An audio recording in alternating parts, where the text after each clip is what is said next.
and it is Saturday night. And while wife and family is asleep, and I have Sailor Moon and Final Fantasy 8 on the PS4 rocking and rolling in the background, I thought it would be fun for us to do a live stream for the Noel ComiX YouTube channel. It is let's see, Saturday at 11. So clearly, no one has anything else, pressing to do at this time. Certainly, you're not out at some kind of dance club or hanging with friends. You're doing exactly what you should be doing, and that's sitting at home with a gigantic beverage, watching the Noel Comics YouTube channel, where dreams come true. Hey, International Channel for Life, how are you doing, my friend? So, fun fact, we have a new PVM in the game room. No dance club, but we do have a new PVM. And I have recently been thoroughly enjoying Sailor Moon on Pluto TV. Akame, how are you doing? Hopefully, we don't get in trouble for having Sailor Moon on in the background, but this is Sailor Moon Super. And Sailor Moon Super has like one of the best closing credits in any Japanese anime, Tuxedo Mirage. That's a very, very good song. Tempted to get one yourself.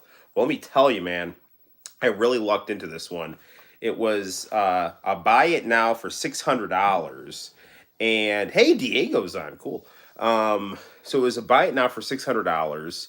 And like I got it for four because I was the only person who bid on it. So yeah, I mean it was four plus shipping, but that's still like pretty good. I actually knew a guy from the Discord of one of the guys from Famicom Dojo, Vink, and he was gonna sell me a 8-inch PVM for like $400, and I didn't do anything. I kind of waited to see what I could find on eBay, and I found this 14-inch one, and I just gave it a test run earlier. I just took it out of the box. I was thinking about doing an unboxing video, but I didn't do it. And you know, it works really well. I've been running around town all day because right now I'm the only member of my blood family that has a functioning car. So I've just been going pillar to post in Cortland. Damn, Sailor Moon, not a fan of shoujo anime, but it looks interesting with an 80s style. Yeah, the 90s Sailor Moon, I really, really, really like the aesthetic of. I have a lot of the manga. I haven't read it. I really like how it looks. I know the manga is not episodic, but one of my things that I've really enjoyed doing is just hanging out and watching Sailor Moon.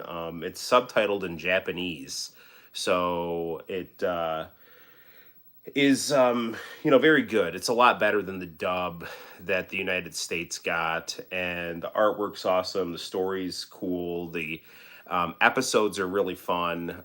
The quote unquote filler episodes I find very enjoyable. Does the new monitor have RGB? Yes, it does, and that's why I got it, because we had a Panasonic PVM that did have RGB, but it was dying. It was not in its final throes, but it was showing signs of going. The friend of mine who is a former TV repairman, he was said basically the monitor's got about 3 years left on it if you baby it. And so I waited for my taxes to come in and looked for a good deal, and I found one that I'm very satisfied with. It's actually a Sony Trinitron PVM with RGB. Anybody who doesn't like Sailor Moon is not a true anime fan.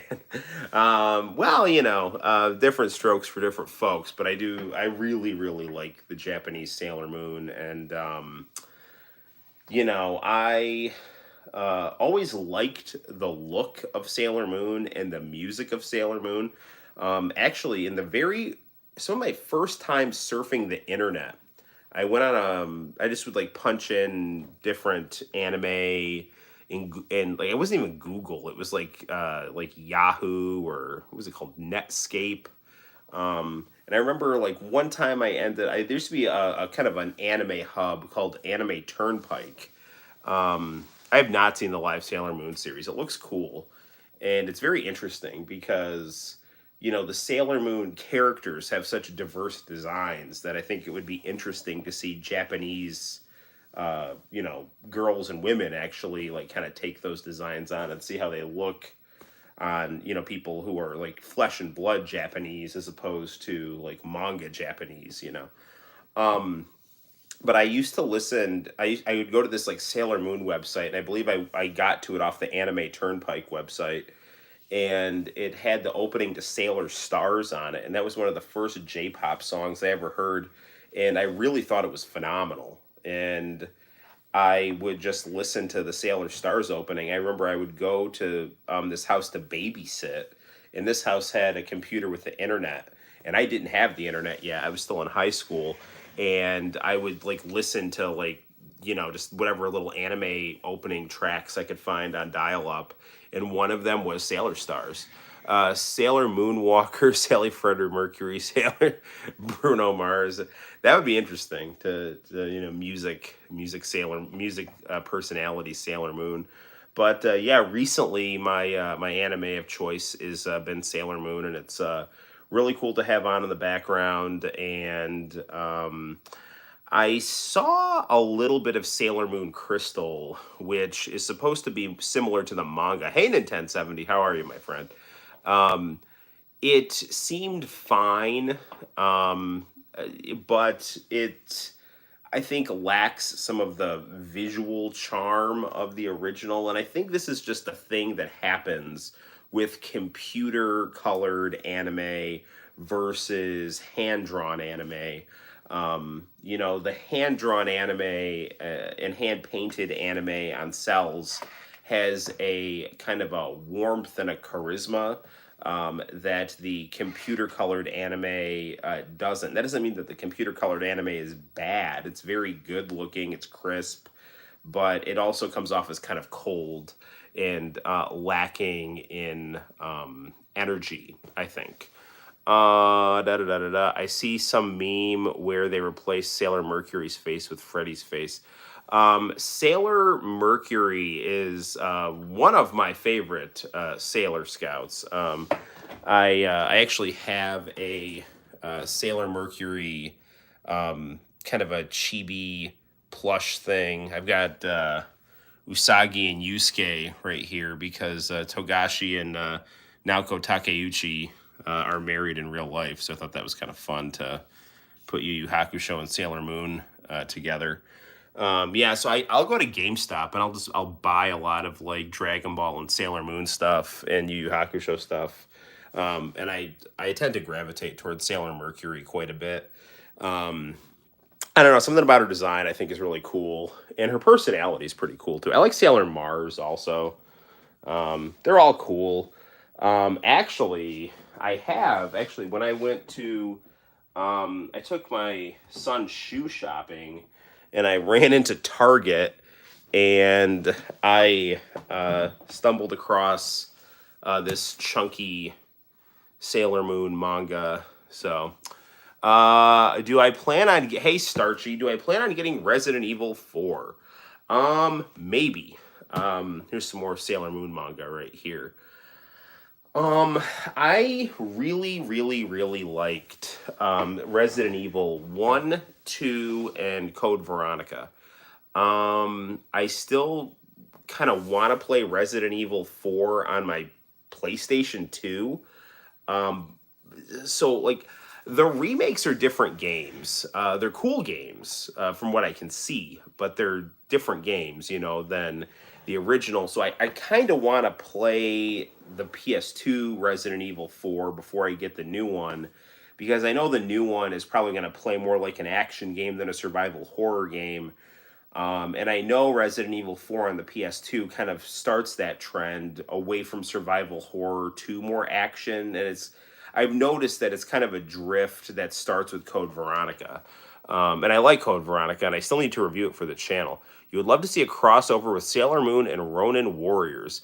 I honestly didn't think it needed a remake. Yeah, I think you're probably right. Quite honestly, too, like PlayStation 2 graphics have kind of been the plateau.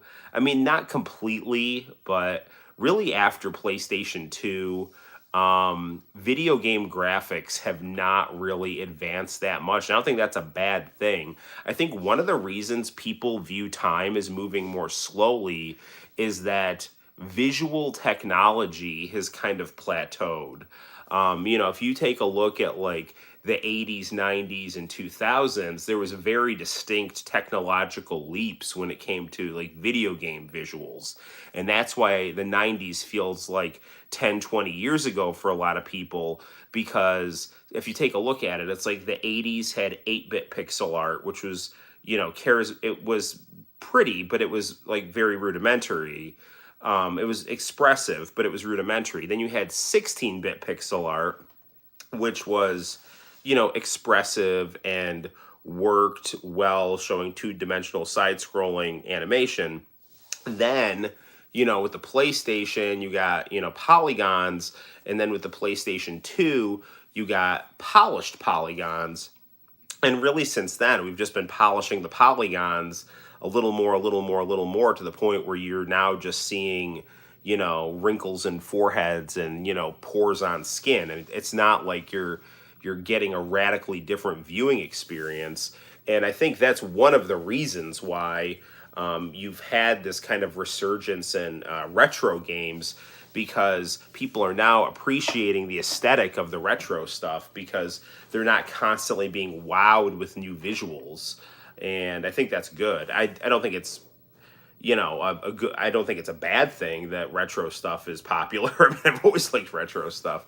I remember when I had my Sega Saturn in 1996, which was my first upgrade system, I still had my Sega Genesis dutifully plugged in next to it and was still asking for Sega Genesis games for Christmas. In fact, I have, my mom got me the Lost World Jurassic Park, which now is it's a pretty sought after game on Sega Genesis, and I never really did much with it, but I know visually it's quite nice. So yeah, I don't know, I ramble on. But anywho, Sailor Moon's cool, and I think you're probably right that Resident Evil 4 doesn't need a remake. So yeah. Area 51 Cortland just liked one of my Instagram posts I'm seeing on my phone that said I like anime figurines and 2000s band shirts, which are both sold at that store. If you go to Cortland. But if you're going to go to Area 51, you also need to go to Heroes and Villains Comic Shop, also located conveniently at 75 East Court Street. And then when you're done there, go to Disorderly Conduct Gym and learn how to box and do jujitsu. Very good, very good. Well, we've got, man, today was like nuts for me.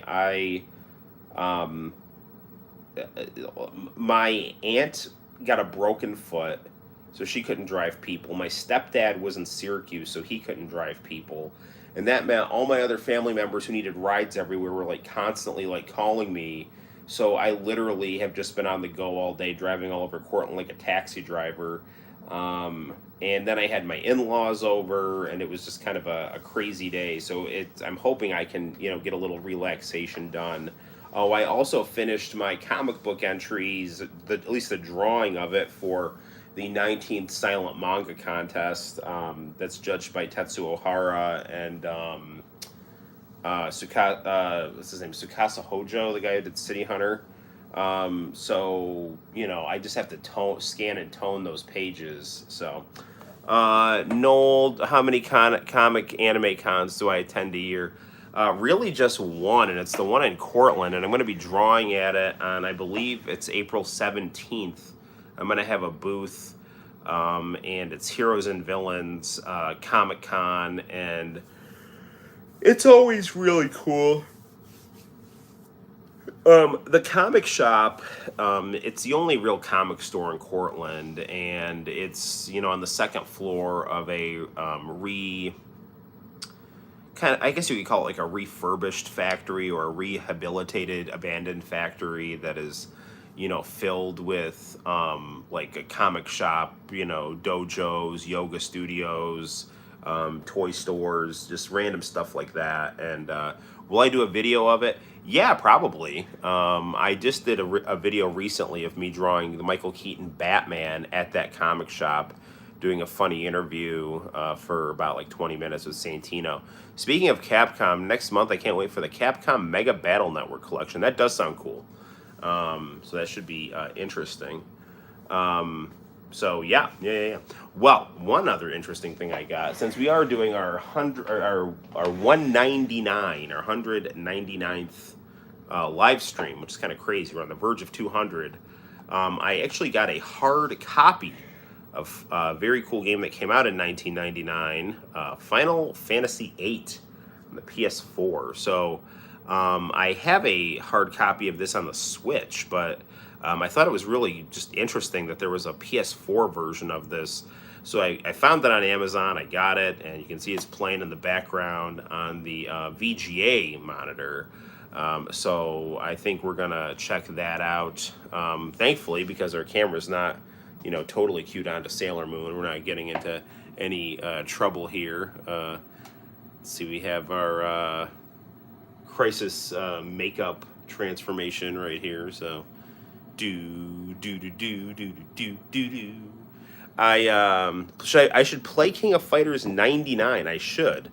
What if Sailor Moon was an 80s anime? Well, it came out in 93.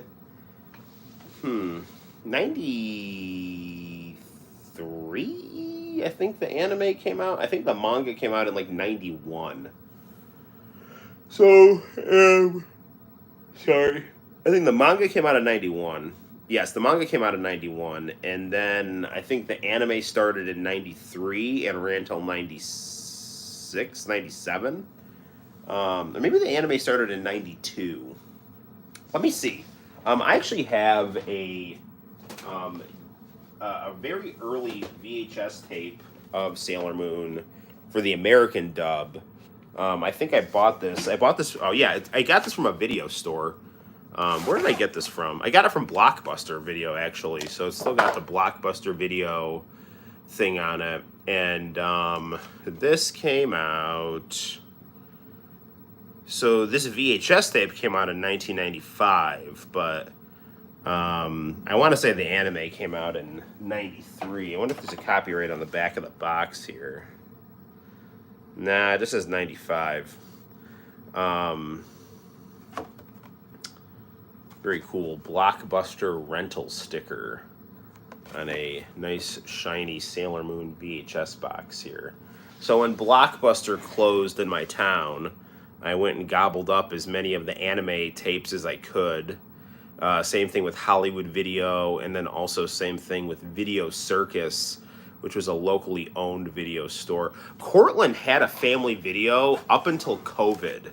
So, I mean, I was going to video rental stores up until 2019, 2020. And that's the truth. Actually, before I became a teacher, I really wanted to get a job at Family Video. So Family Video, they were actually pretty busy in Cortland.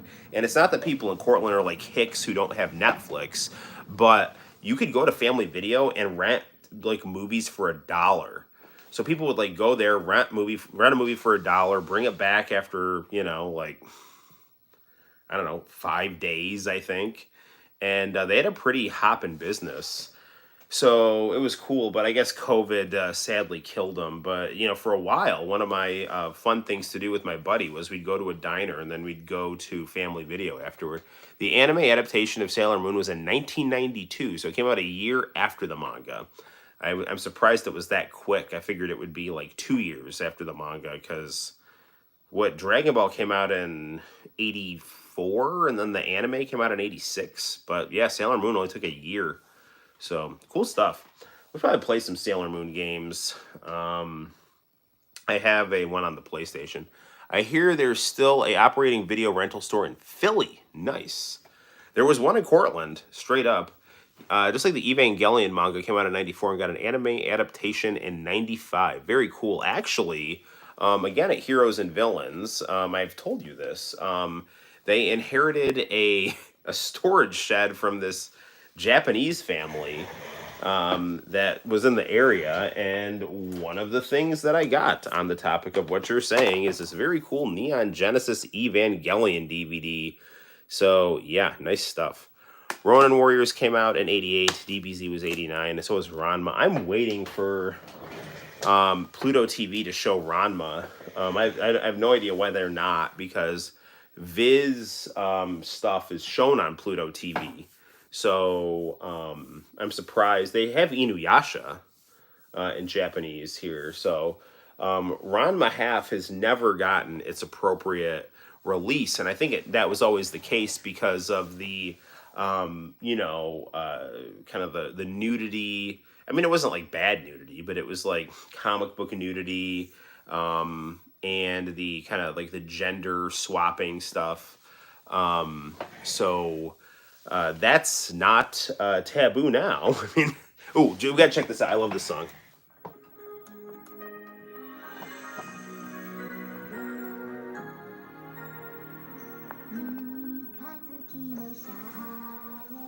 I listen to this song a lot while I've been drawing my manga. I'll show you my manga, see how you like it. I still gotta tone it though. Sometimes I listen to this song while I lift weights during lunch.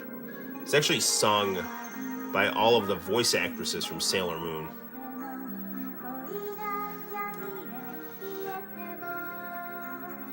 It's got a nice power ballady synth sound to it.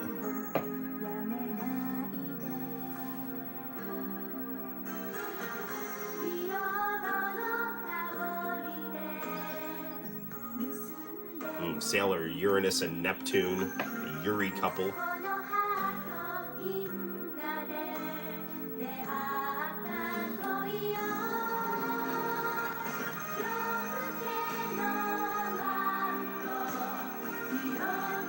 I like Tuxedo Mask, he's cool.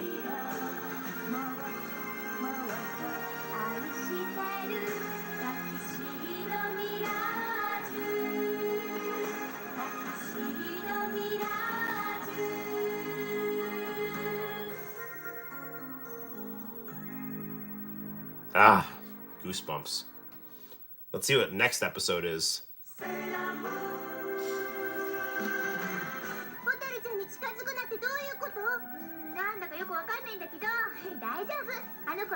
It's like Chibi Usa and Sailor Cell. Oh, I've seen this episode. It's good. They have a picnic, and then there's this farmer dude with a lot of kids, and they turn him into... do they turn him into a monster? Yeah, I think they do. No, they turn the flower into a monster. Yeah, that's how it works. Okay. There's a really funny episode that they showed of Sailor Moon's Super S or Supers, where she goes to a dentist, and it's like really funny. Like, so basically, yeah, it does have that kind of plastic love vibe to it, doesn't it? Yeah. You should check out the full version. It's really good because it's got like a little bit more refrains, a little more synth riffs and stuff like that. It's great. So I'll tell you how I started watching Sailor Moon on Pluto TV. So I saw Sailor Moon was coming on. I was like, oh, nice. I like Sailor Moon. I always buy Sailor Moon stuff whenever I see it, even though I'm mainly buying it just because I like the aesthetic of it. And I like the show, but I never really sat down and watched much of it. But they had Sailor Stars on, and I remember I saw that one a couple days. Yeah, so did I. Yeah. So we must have been watching the same thing at the same time.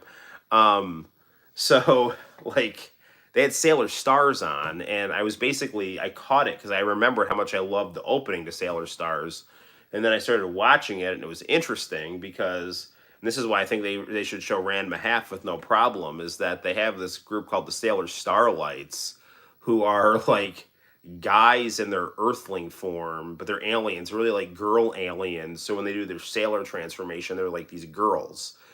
And so it's like this weird gender swap stuff.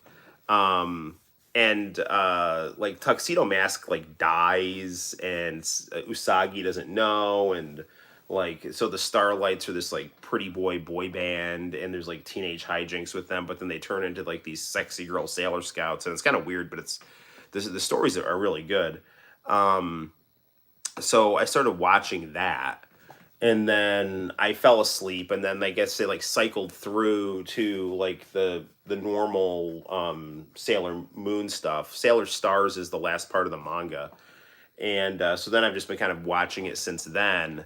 And I guess the remake, but I guess it was on a remake version of Sailor Moon. Wait, the I hear the Sailor Moon was Misato Kasaragi from Evangelion. I don't know. I don't know. I have not really seen much of Crystal. I had it on in the background the other day, but because it wasn't episodic, it wasn't as easy for me to just kind of sit down and like enjoy an episode. And that's one of the things I actually like about Sailor Moon, like the older series, is its episodic nature makes it easy to sit down and watch. I mean, I like anime that has like a narrative flow to it, but as someone who's busy, it's nice to be able to just sit down and watch a self-contained episode of something that builds towards something. So, I'm getting a lot of bang for my buck for the 30 minutes rather than, having to kind of sit through a whole, drawn out story, which again is not a bad thing. In fact, I still need to watch the last episodes of JoJolion. And the only reason I haven't is because I lost my Netflix password.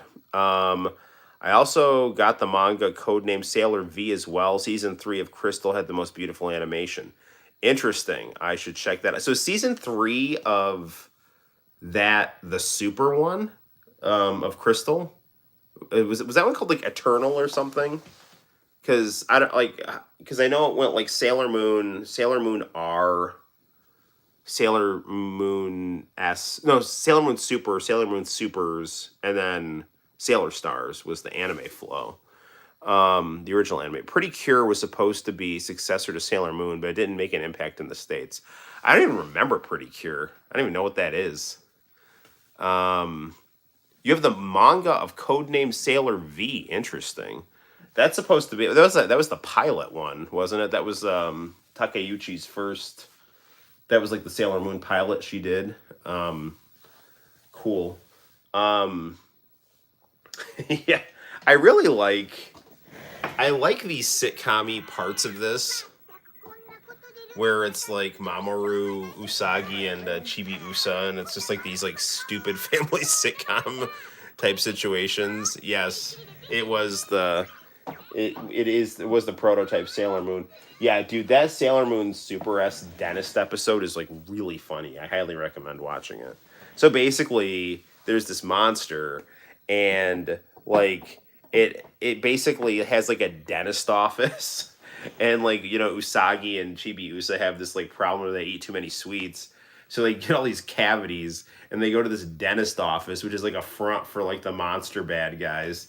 And like all the kids have these like illusory cavities that they're like doing to get the kids to like suck their soul, get the kids in there to suck their souls out. And then like Tuxedo Mask and Chibiusa and Sailor Moon, and they end up like beating the bad dentist or whatever, and the dentist place like goes away, and then all the cavities go away of the kids, but like Usa and Usagi's like cavities are real, and they have to go to this like really bad dentist that they didn't want to go to at the start of the episode, and it's like really funny. So yeah, I don't know, that episode really stuck with me. I enjoy it thoroughly. So yeah, but like some people will say like, oh, that's filler and it sucks, but like I like that kind of like crazy sitcom stuff. So yeah, good stuff, good stuff. Okay, why don't we I've gone down from 7 to 4 viewers, so that's it is what it is. Apparently people have kind of tired of me rambling about Sailor Moon for 28 minutes. And my crazy day in terms of like driving all over the place. Let's play some Final Fantasy VIII on the PS4. See how it goes. But yeah, Tuxedo Mirage is a great song. That's another thing that really got me watching a lot of Sailor Moon.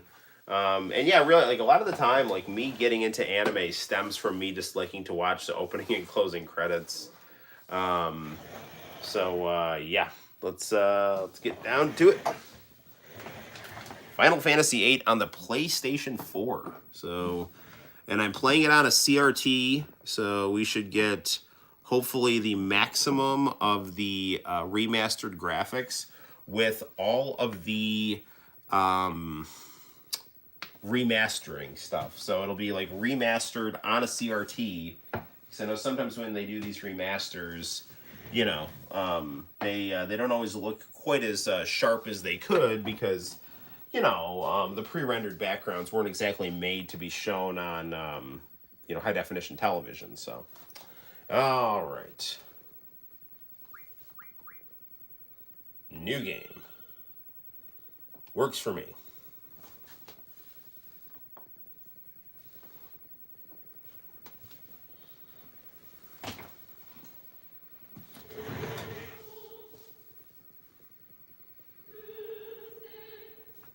All right, here's that iconic opening here.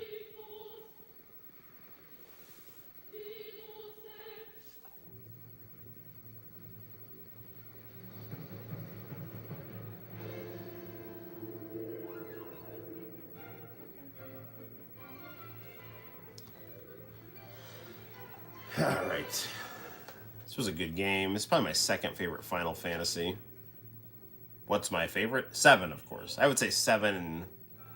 I'd say 7, 8, 9, 6. Maybe 7, 8, 6, 9. 69. Ha ha ha.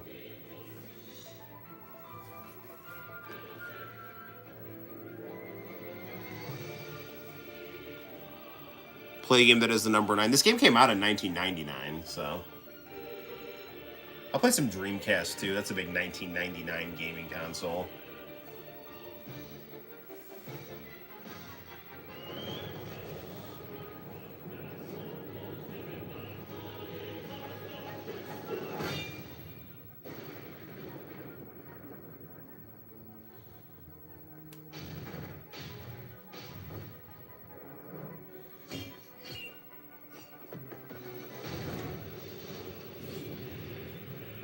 I had this debate with this guy at the comic shop last night. It wasn't like a bad debate. He was just saying how he didn't like the story of Final Fantasy VIII, and I actually thought the story was one of the stronger parts of the game. Usually, people who don't like Final Fantasy VIII don't like it because of the junction system, but he just didn't like it because of some of the big narrative changes in terms of character backgrounds and things like that. But I don't know. It didn't bother me. I really liked the story.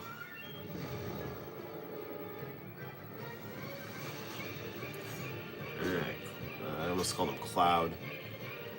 Gocto and Cypher. Squall and Cypher. I always thought that Squall was based on Gact and Zidane was based on TM Revolution.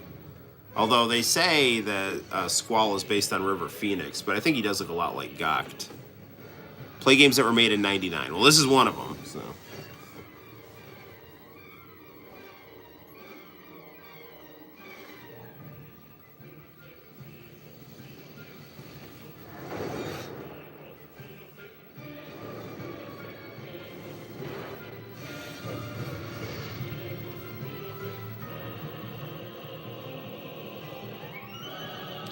I remember the opening to this, seeing the opening to this, and just being floored by, how this looked.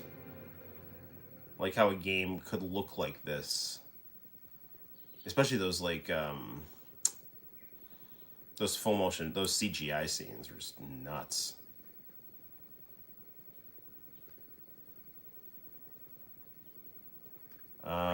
Let's see. How do I feel? I feel okay, I guess.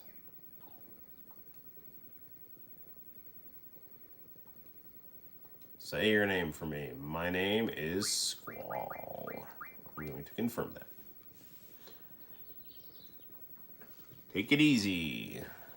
Tell that to Cypher. Can't just run away. My instructor is Quistis. Looks like Tommy February. Every day at the bus stop, I'm a dreamer.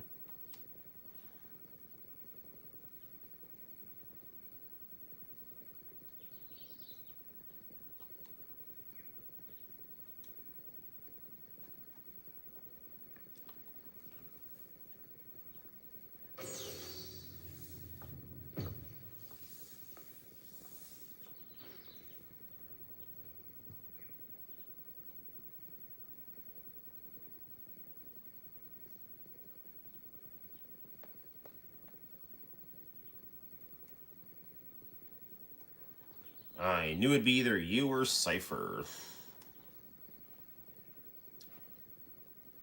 Let's go to the field exam. Squall is something on your mind. Not really. You owe me a Coke. Maybe I can try to run after those girls who just walked by. She's happy that we're beginning to understand each other a little bit. I'm more complex than you think. I'm a brooding bad boy with a head wound. That's like layers and layers of mystery. None of your business. So with this remaster, Squall's face is like drawn a lot more.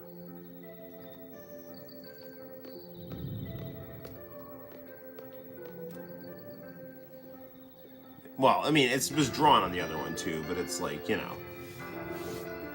it's more detail on it. Really pretty cutscenes here.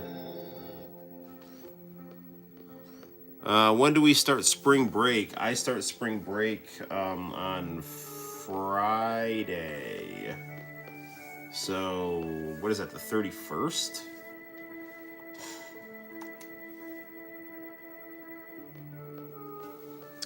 I have jury duty on Good Friday, but I really don't want to do it because it's Good Friday, and I don't want to be like doing jury duty on a religious holiday, so.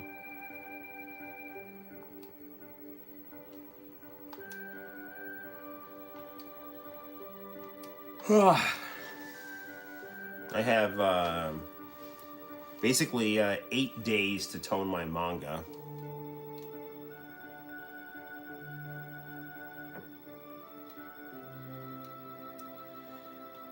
This game looks really good.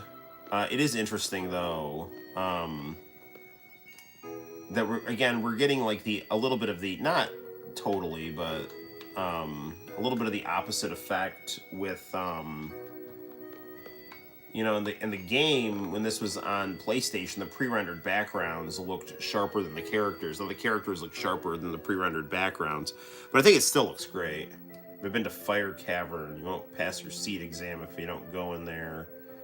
I was gonna go this morning and beat up Ifrit, but Cypher got in my way. Alright, let's get going here. I'll be waiting at the front gate when you're ready. Do.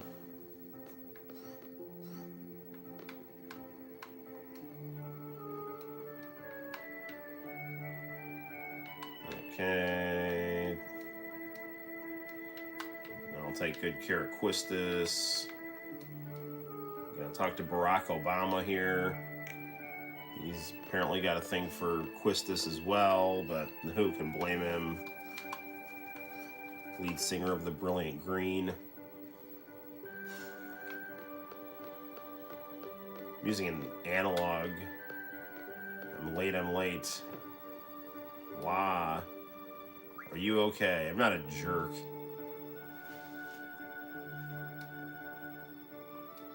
Tee, I'm fine. I'm in a hurry. What the hell was her name? She's the girl who has that The End limit break. Yeah, what the hell? I'll show you around.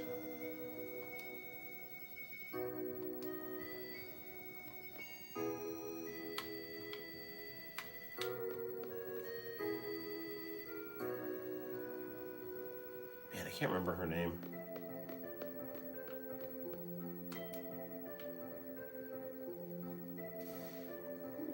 Selfie, something like that.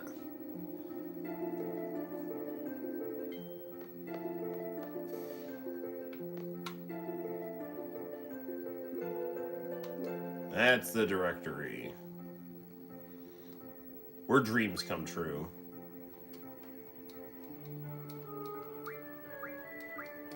And you can move around and select things and blah blah blah blah blah blah blah blah blah blah blah. I always just, whenever I have to do these tutorials, I always just like mash the progress button. You know, because I mean, they're very nice, but they tend to go into a lot of detail, and I kind of want to just get to the gameplay here. And the story, like I'm not one of those people that like skip stories, but I am one of those people that kind of like fast forwards to the tutorials and just figures that I'll like figure it out when I play.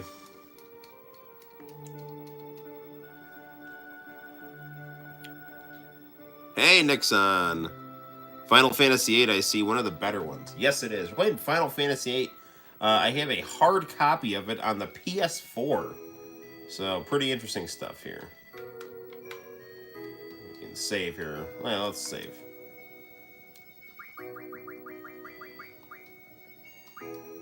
Man, this takes me back.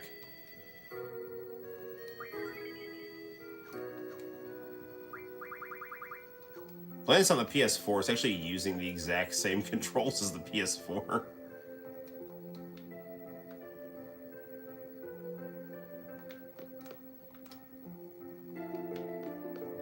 Members of Siege should have brains and brawn.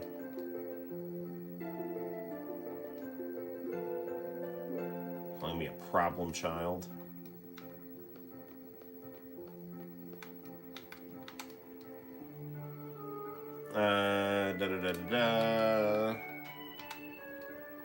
I'm gonna be a seed.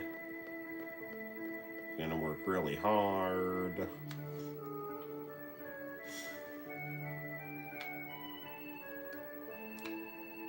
Parking lot. So I can run around in a big old circle here.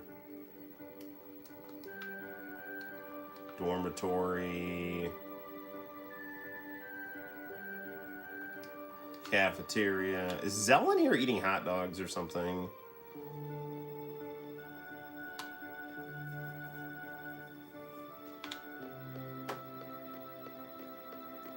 I probably shouldn't like get lost here, but you know.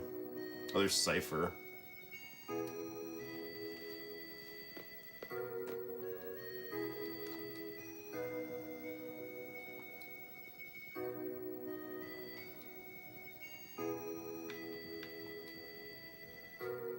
Can't you see the disciplinary committee's busy? Don't bother us.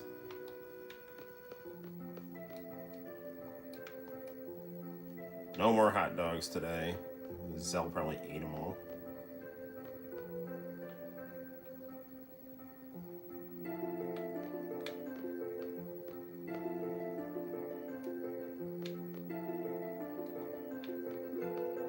Alright, I don't think I need to do anything else around here.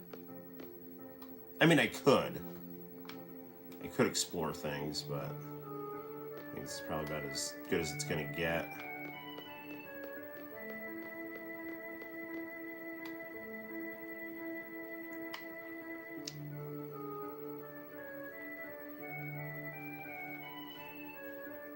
I honestly probably play my PS4 a little less than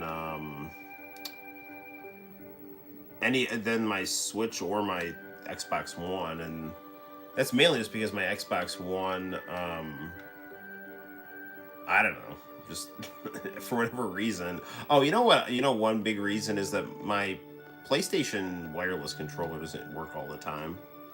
I'm actually using a wired controller on this.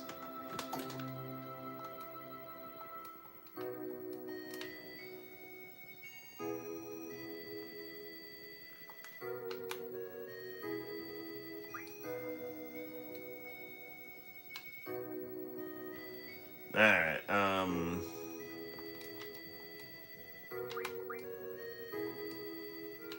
get to work. Alright, I should go back to Quistis here. It was dumb of me to not just immediately go... Like, I should have shown What's-Her-Face around, but...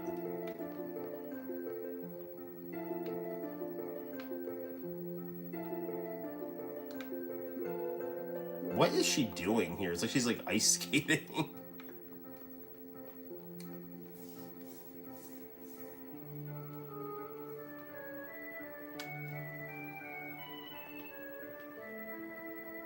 Okay, let's go and go back to the elevator.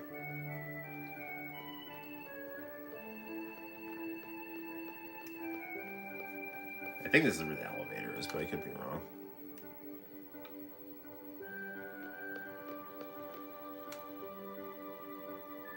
No, this is the nurse's office.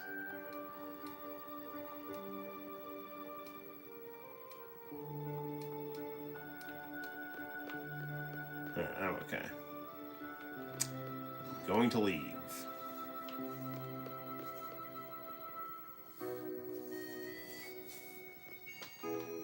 Alright, let's see. This corner here hopefully will take me back to... There it is, yes.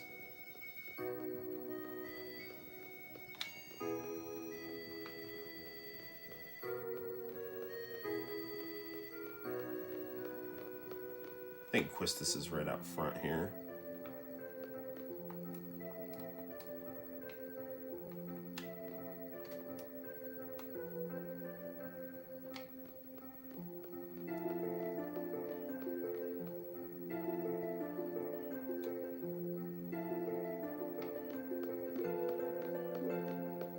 Yeah, this is a very pretty game.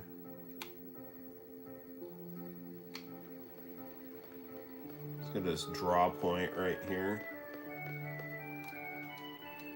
No one can draw. What do you mean no one can draw?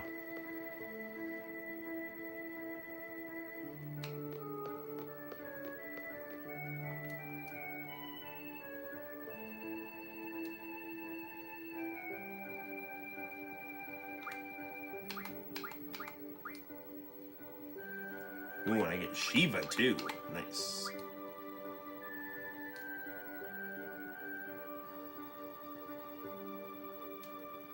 Guardian Force. Here comes the junction tutorial.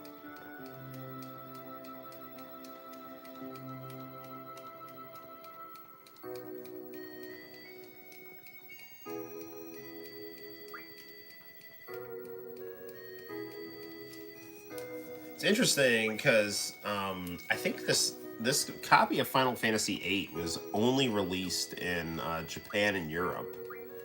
I mean, you could get the digital copy of Final Fantasy VIII, you know, on everything, but you know, for whatever reason, like we didn't get an American copy of Final Fantasy VIII for the PS4, which is odd because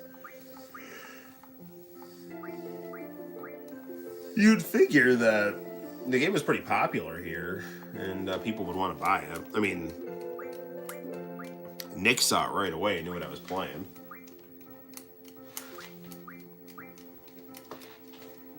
I remember playing Final Fantasy VIII at a whatchamacallit, at a friend's house at the end of the school year. We ordered pizza and played Final Fantasy VIII. And then, like, my friend had, like, this hot tub. And, like, all the kids from my class, like, turned the suds on in the hot tub. Played Final Fantasy VIII. Not in the hot tub, but kind of in and out of the hot tub, so. Good times.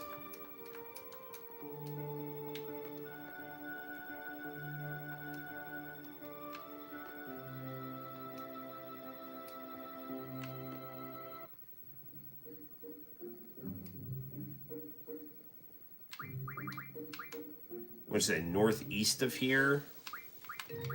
Let's save.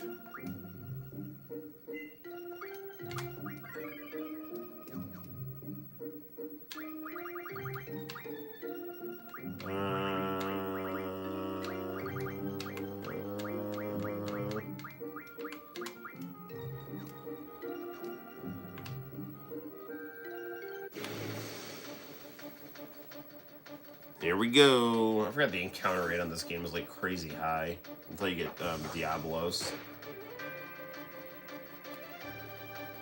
R1 is the trigger. Pull it when you strike.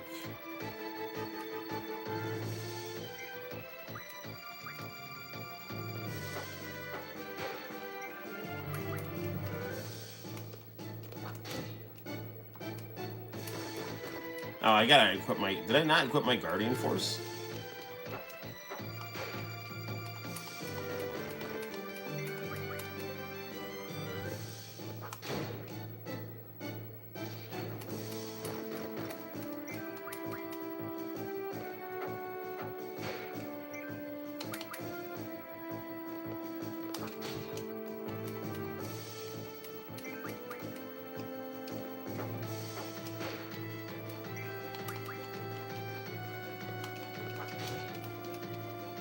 Nah, all right.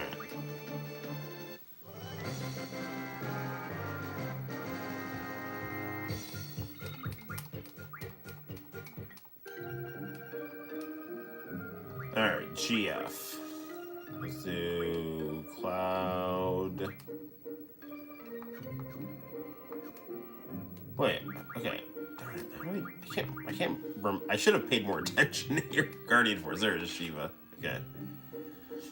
Okay, and then.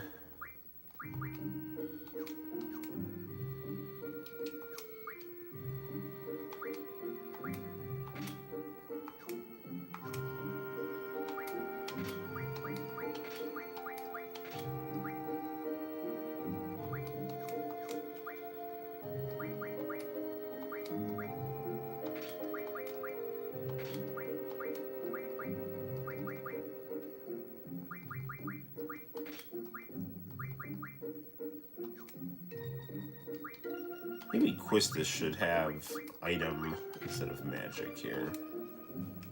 Okay, now I think we're good to go. It's been a minute since I've played Final Fantasy VIII, you know, like... And by a minute, I mean, like, I can't remember the last time I played Final Fantasy VIII, sadly. Pretty sure this is it, right?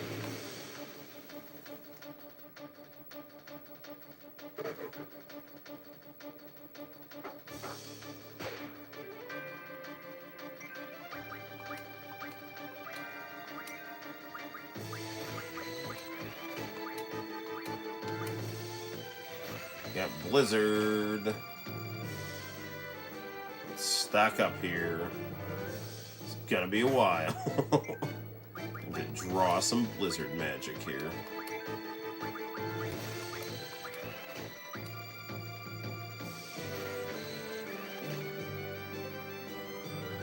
This is such a weird battle system here. I'm just gonna sit here and like draw as many blizzards as I can until I hit 100. No, don't use Quizzicactyl here.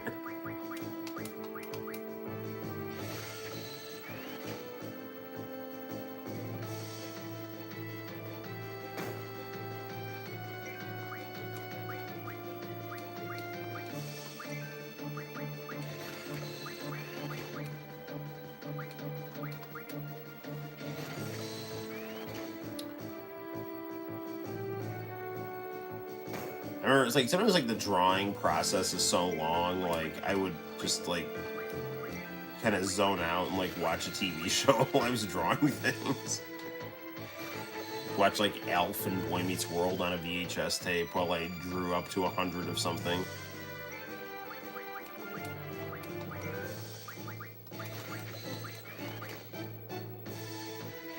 These blizzards will be good to stock up on going into that fire cavern. So we gotta fight Ifrit.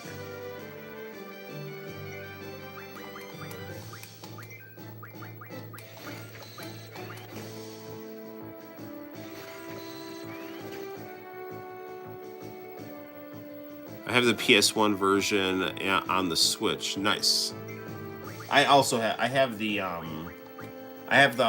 Final Fantasy 7 and 8 hard copy on the Switch. And I have a digital download of 9 on the Switch, but I actually found on Amazon that they have an actual hard copy of 9. I think it was only available in Japan, but you can order it off of Amazon, so... And it's got English on it, so I'm gonna get it.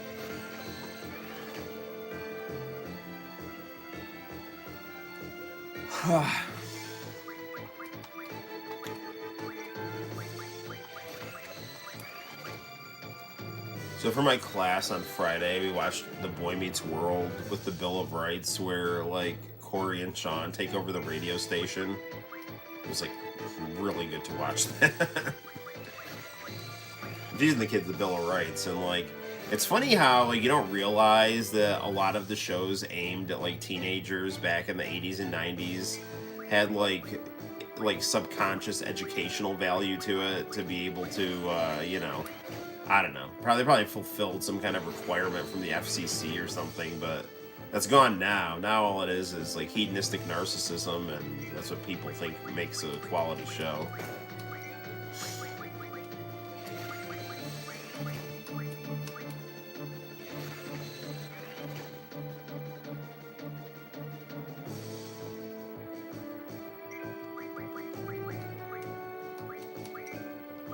Yeah, Nick, you might appreciate this. I'm tutoring a kid from CCA. I mean, she's a cool kid and everything, but I'm not gonna lie. A large part of the reason why I'm tutoring her is to get the contact high of Cortland Christian Academy. It's like, oh man, my old textbook. Let me tutor out of it.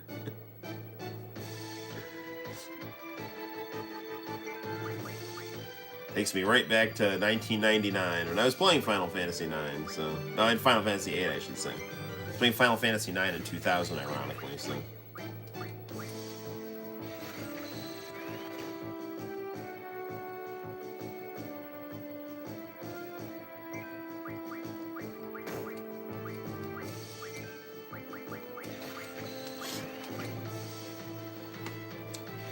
Six blizzards. 4 blizzards. How many more blizzards? No, don't do that. I should have put the draw in a different spot, but it doesn't matter.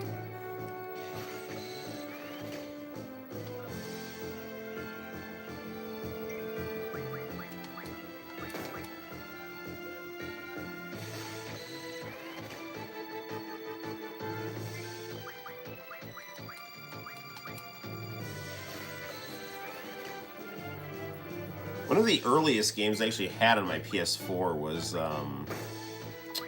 Final Fantasy VII. Oh, I got it. I stocked up on it. There we go. Ooh, 4 cures.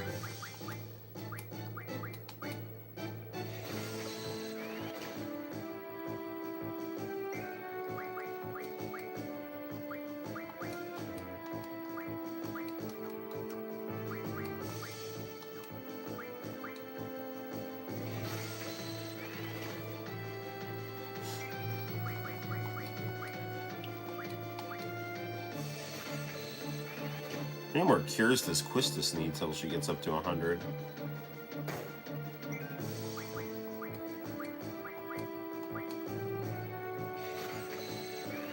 I have no idea how fun this is to watch on stream. I'm just like, me drawing magic spells here.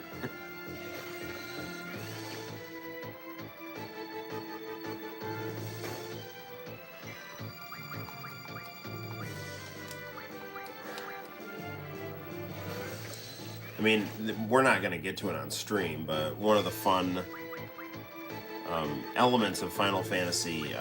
there you go, I got it for her too. One of the fun elements of Final Fantasy VIII is when you play as Laguna, the Man with the Machine Gun song is great.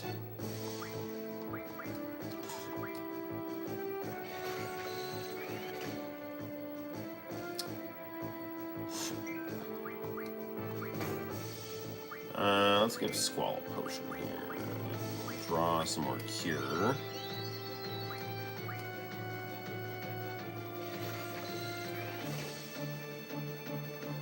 This is very patient, early leveling up. This is a very responsible way to play here.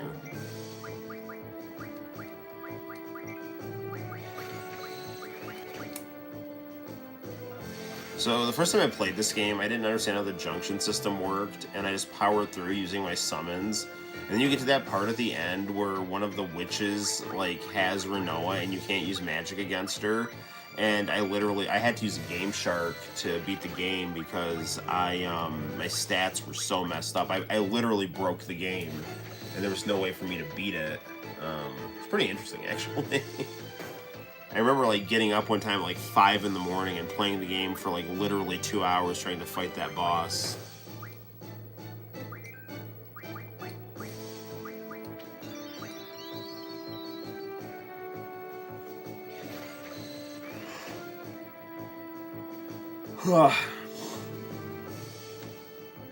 Five cures. Let's get another cure. And more cures.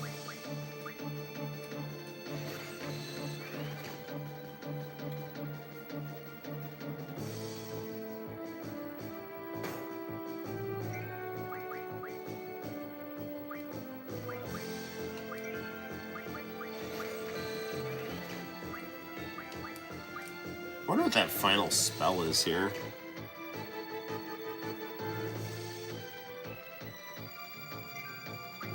At least the game's got like really good music, so you know. I think that's like important when you have a arguably tedious or highly methodical battle system. You want to make sure that you've got some good music to listen to, and you do with this game.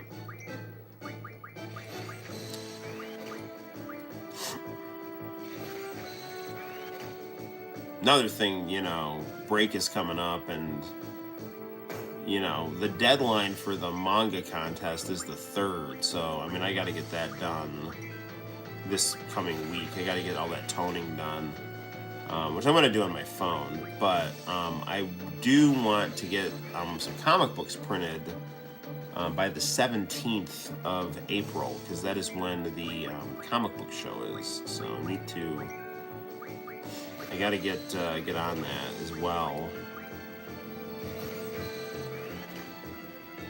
I added typed text to Blood of the Best, and I'd like to get that printed.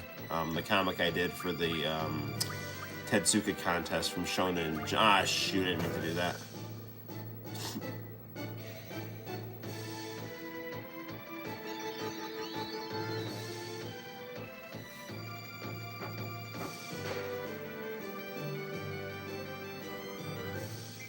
And then I have other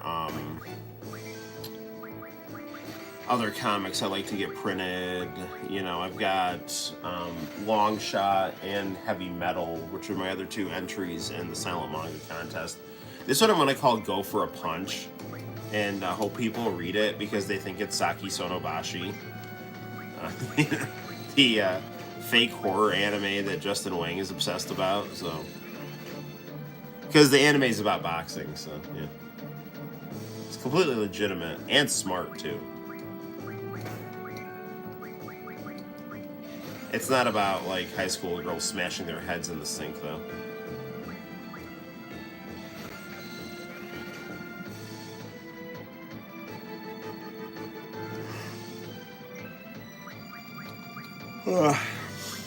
Draw the Cure. No! Damn it!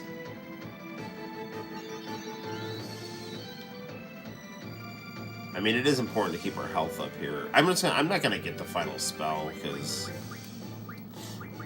I don't know. Maybe. Oh, well, I will get the final spell. Stock. What do we got here? Scans. I don't really need scan. I'm gonna draw out the rest of the cures with Quistis, and then we'll move on here.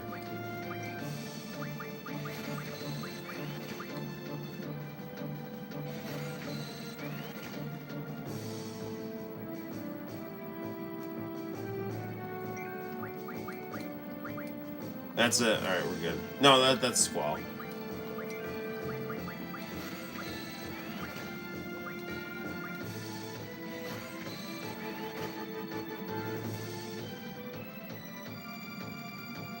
Yeah, once Quistis maxes out on Cure, we'll start attacking this thing here.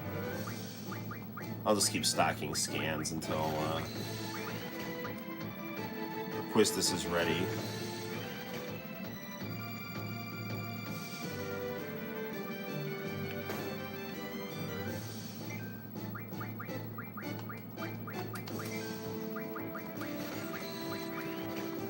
That's gonna do it here.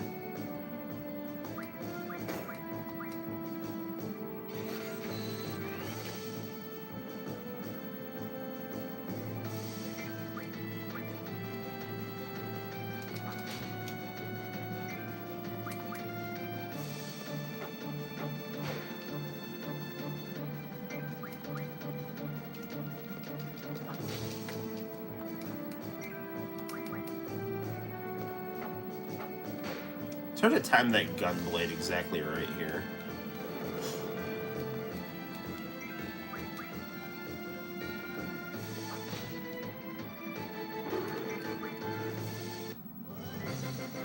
Alright, well that was a lot of work.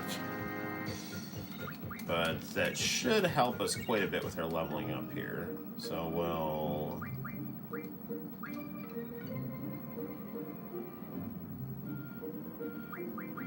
Alright, now how did the junction here?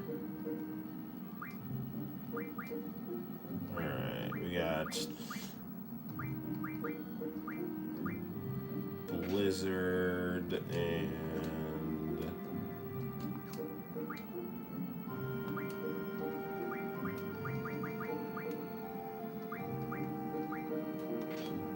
it's gonna make that go way up there. Alright.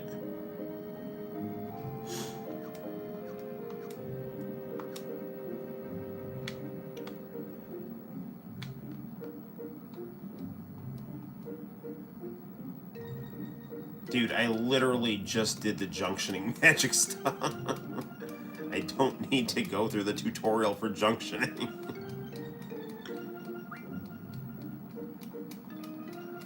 Alright, whatever. Junction, blah, blah, blah.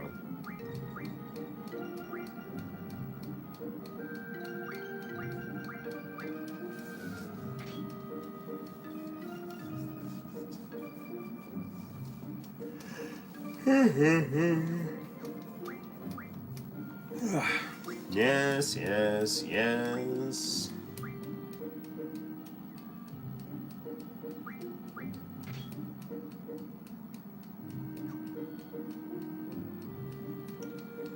Alright. Yes, you already know.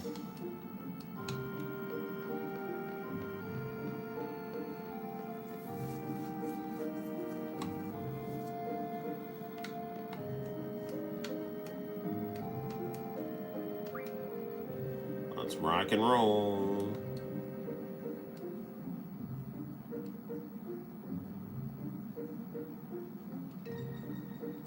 Let's do 20 minutes.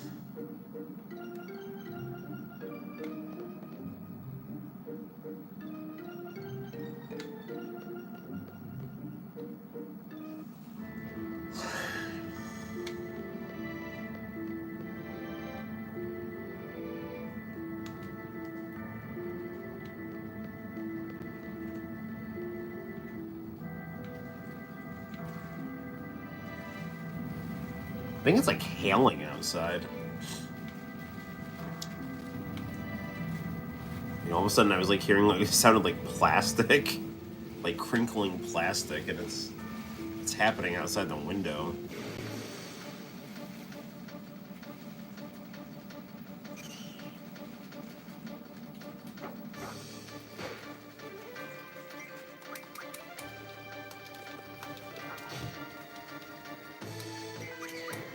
Those guys didn't last too long.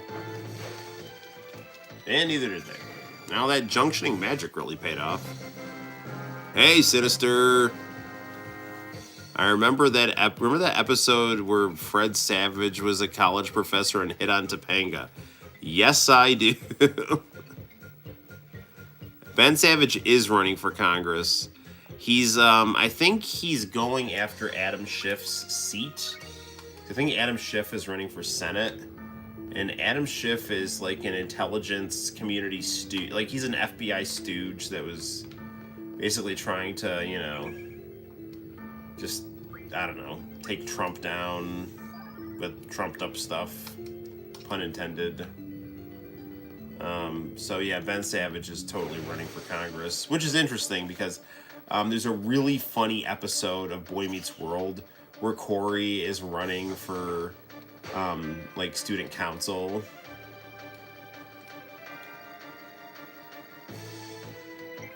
Okay, attack. Magic. Blizzard. And he's like, hey, I'm average. Corey's parents are dead. They were eaten by wolves. We're gonna install a water slide and film Baywatch at school. So Ben Savage needs to make those campaign promises.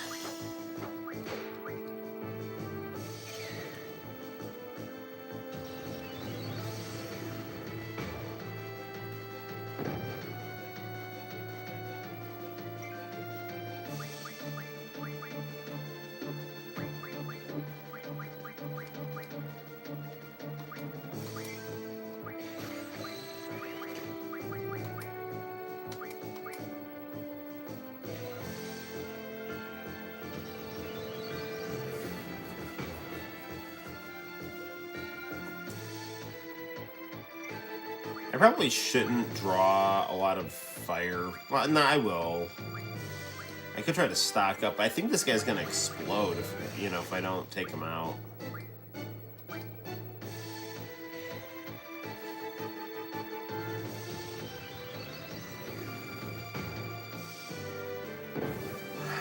No, you know, I can't really be doing a lot of drawing in the cave. I'm at a time limit here. Forgot about that.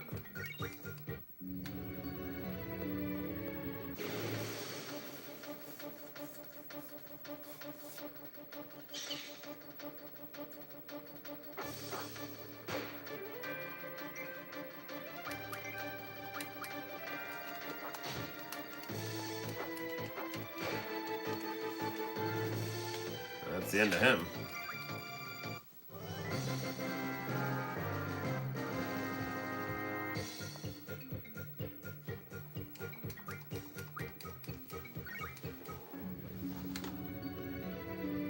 Run, run.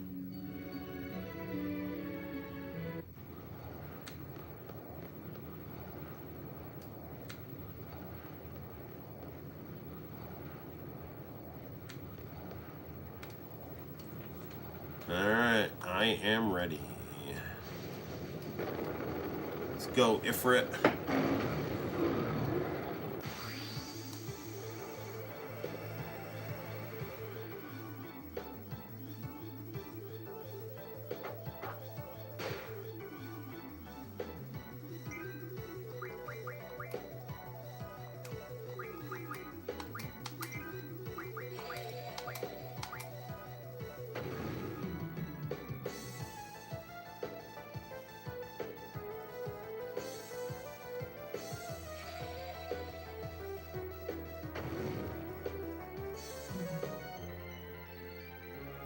Nah, dude, you're screwed.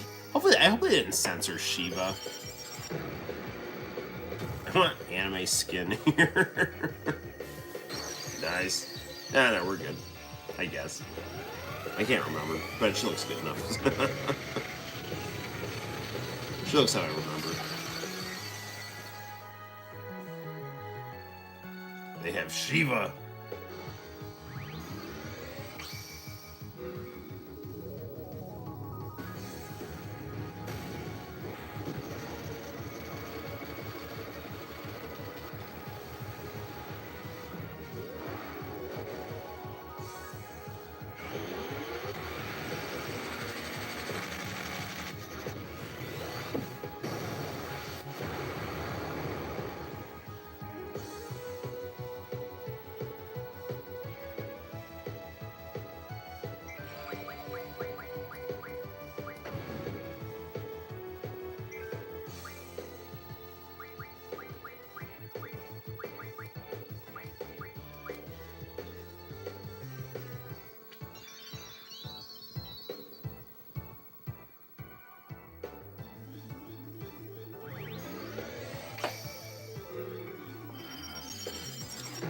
And Shiva, take him out.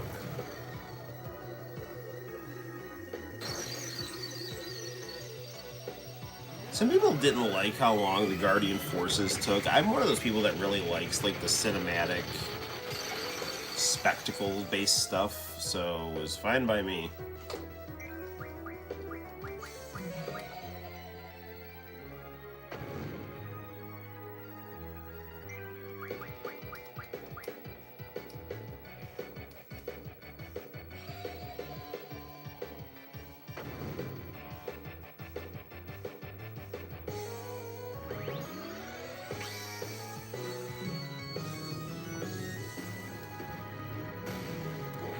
One of my favorite summons in this game was Alexander.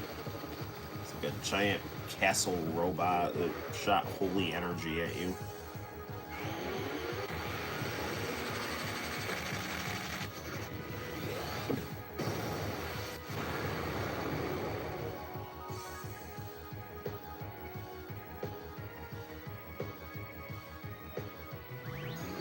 Come on, dude, go down.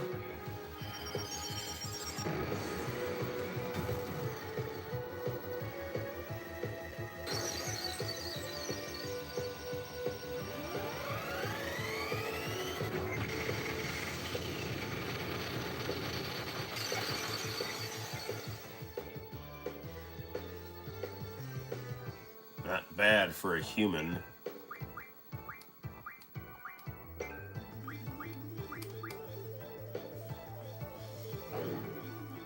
Impudent humans.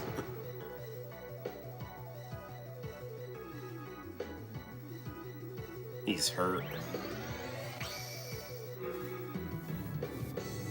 So, my favorite YouTube boxer, Logan Brown, had a fight today. I say he lost in a split decision, but he's got a really good Peekaboo Boxing YouTube channel, so definitely check his stuff out if you like Peekaboo Boxing.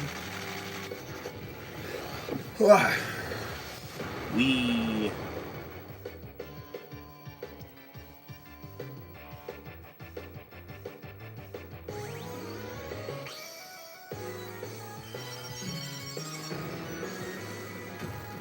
Here comes Shiva again.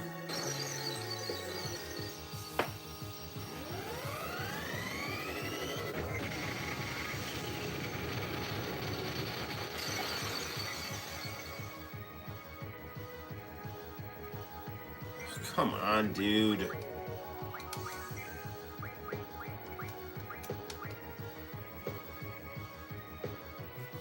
He's like clearly hurt, so I don't know how much more he can take here.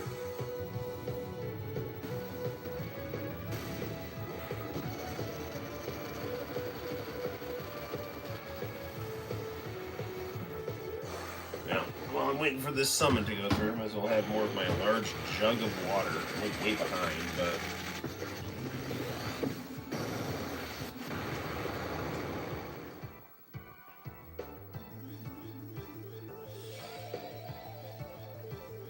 the good thing about this jug is, like, you can see how much, you know, you got to drink to get to the gallon, so.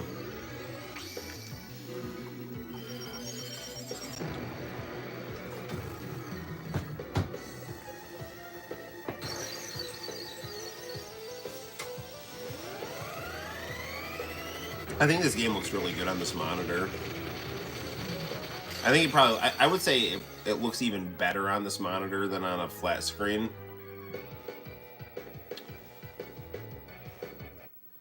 Because this game was designed to be on a monitor like this, and plus it's also upscaled and everything, so. Yes, Ifrit is my friend. Let's be friends, Ifrit.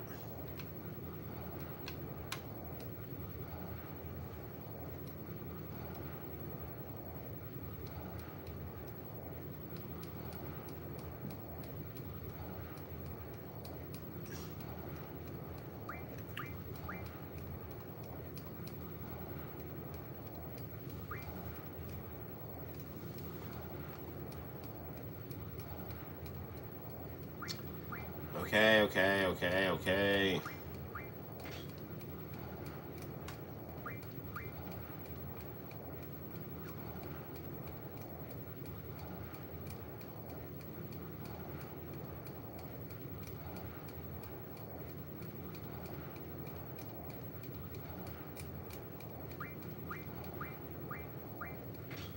Oh, there's no skipping this here.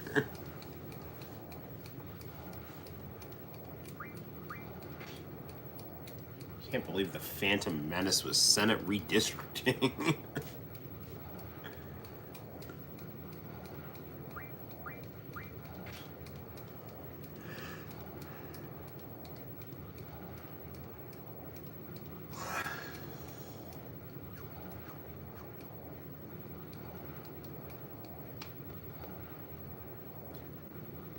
Okay, run.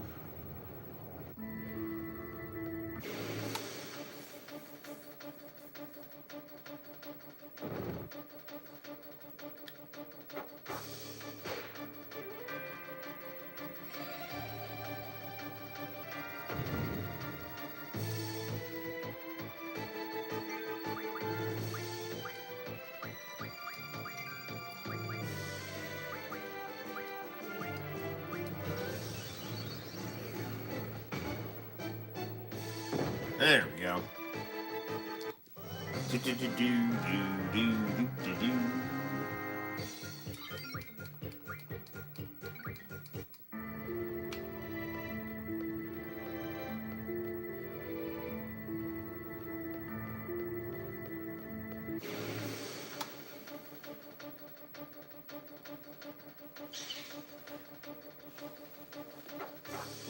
Tuxedo Mirage playing again on the good old Trinitron.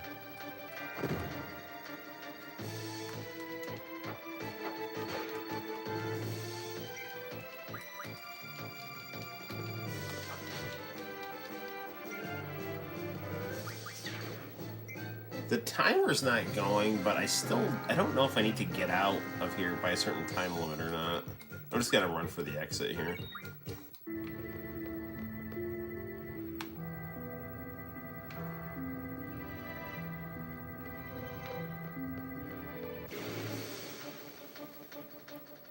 Final Fantasy game on SNES were very fun. Yeah, I've got Final Fantasy 4, known as Final Fantasy 2 stateside. I actually have the Final Fantasy 2 cartridge.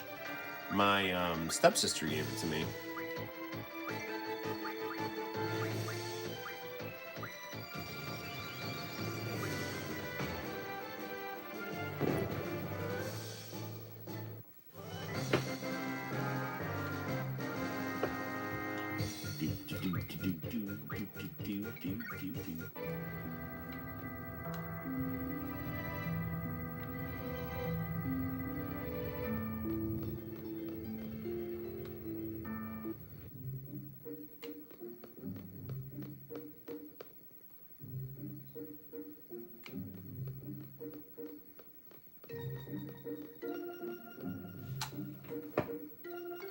Alright, I'm gonna save here.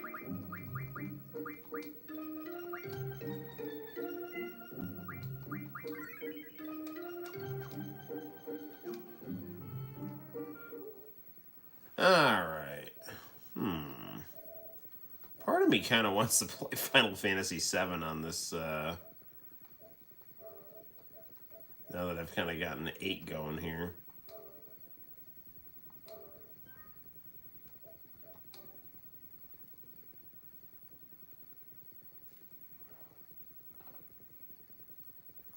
We'll play a quick round of Final Fantasy VII, and then we'll play something on the new PVM. That should be fun.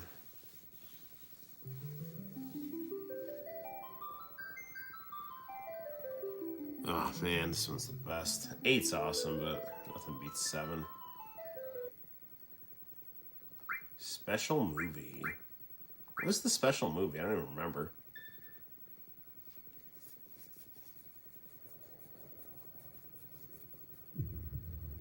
Long ago, we looked upon a foreboding sky. The memory of Oh, this was the remake one here. You never hear enough Final Fantasy VII. Yeah, this was the trailer for remake.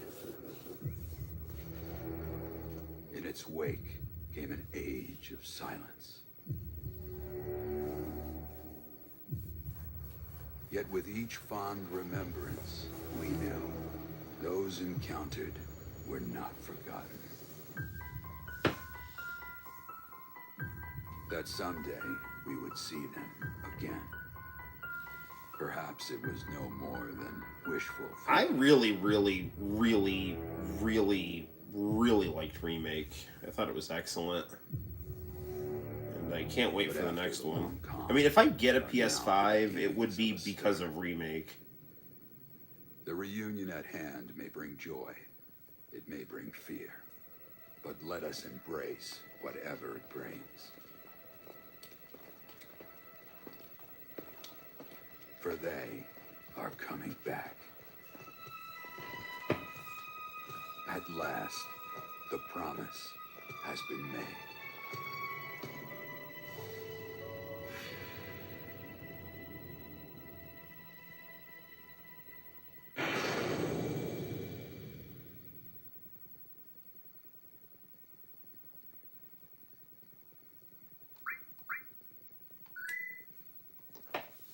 Yes, I know how the controls work.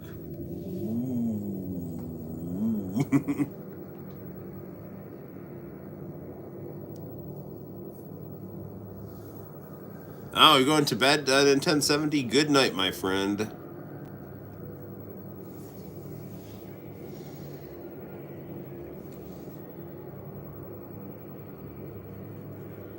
So yeah, actually my first PS4 game, my mom got me the PS4 with Uncharted, which was I'd never played an Uncharted game before. It was great. And then at the time, like, there weren't a ton of games to download on the PS4, so I downloaded Final Fantasy VII.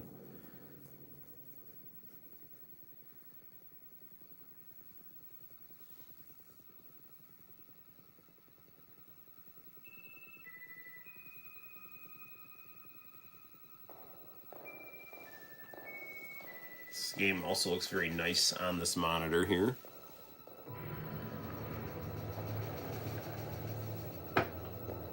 Man, I can play the start of this game like the back of my hand.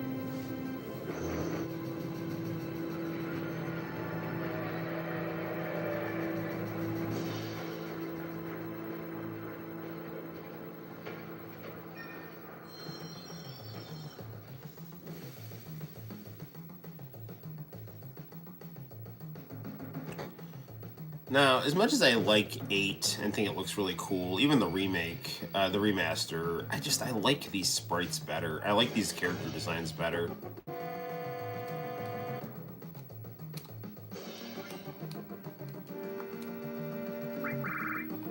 I always screw with the window.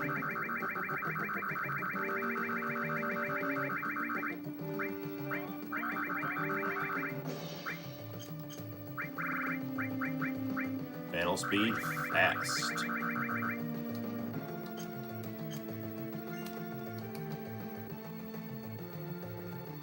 Fight, fight, fight.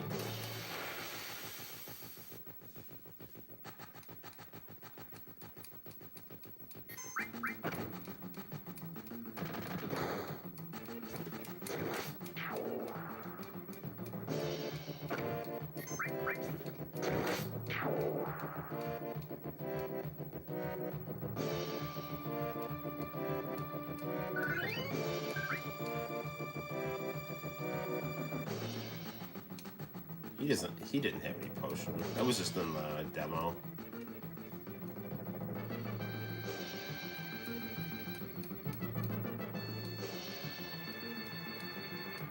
Jessie, my RPG waifu. My name is Cloud. My name is USHERRE. My name is Ursher. Say yeah, yeah.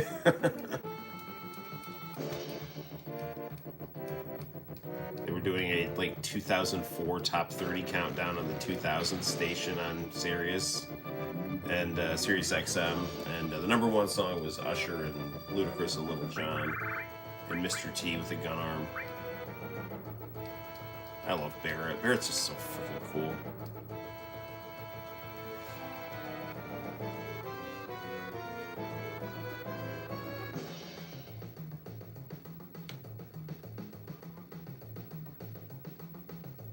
Run, run, run. Come on, Jesse.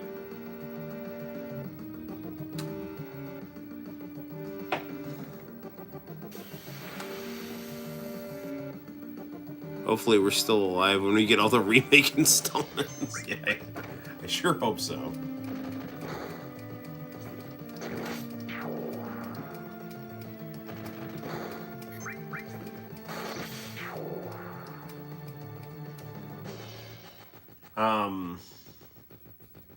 I'd be curious to see what they do with Zach.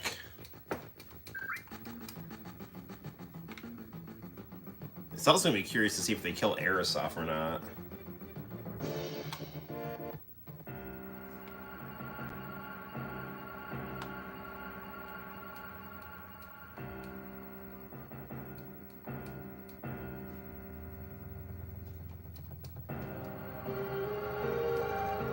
Shouldn't keep sucking it out with these weird machines. I'm not here for a lecture.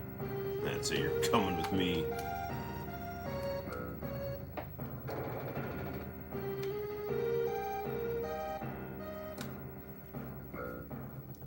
Code deciphered. Run, Cloud. Run like the wind.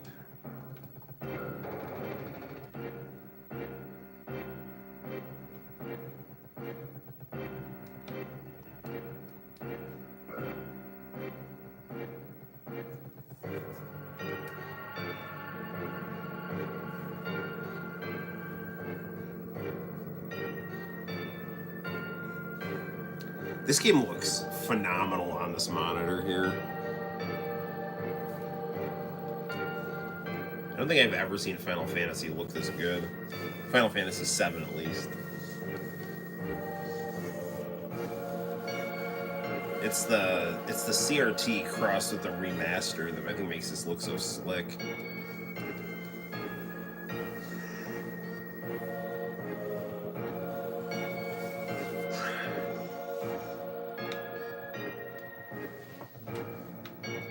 No, I didn't mean to do that.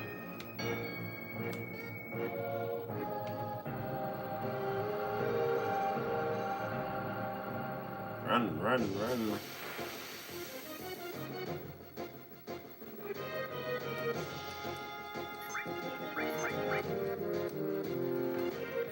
I think I have to draw magic now.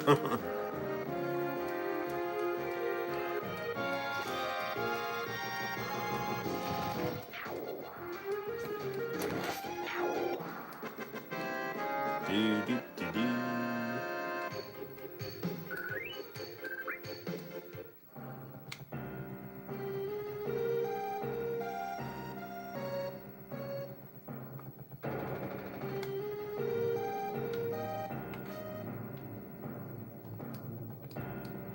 All right, Jesse, go.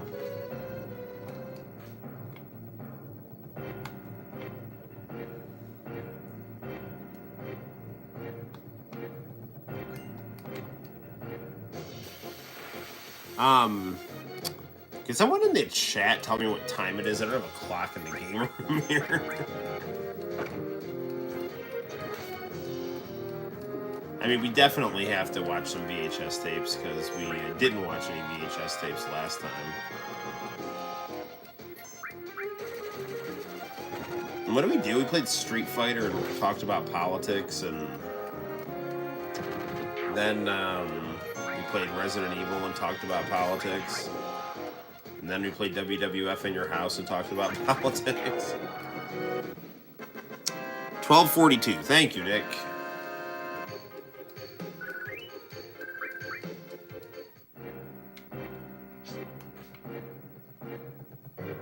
Do.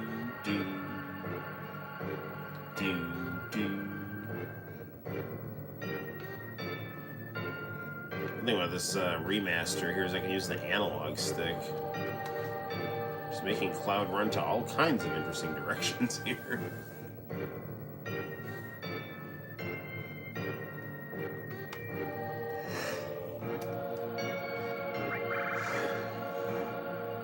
No, don't end the game. I want to save the game.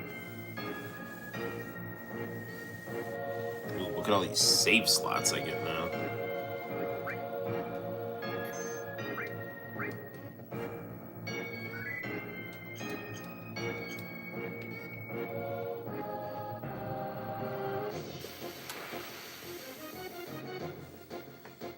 Do.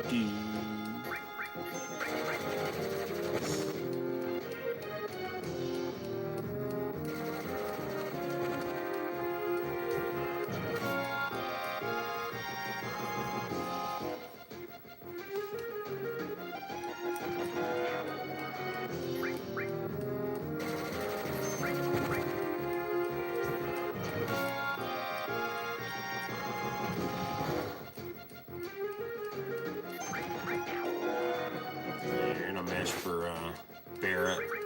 I pity the fool who messes with Barrett.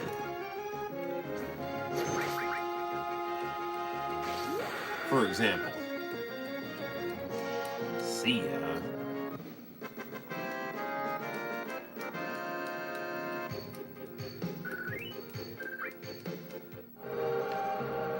Alright, run forward, Cloud. Run like the wind. Then you go get a crazy flashback here.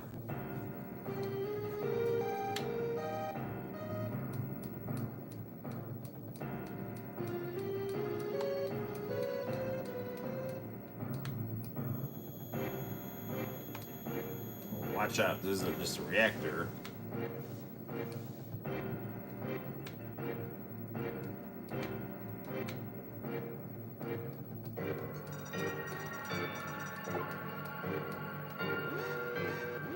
Uh-oh. Burglar alert.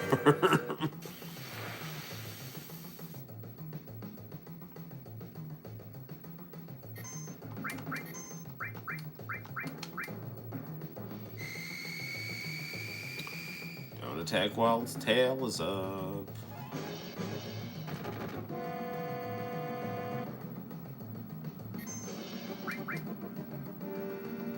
I think for some reason this is set to mono.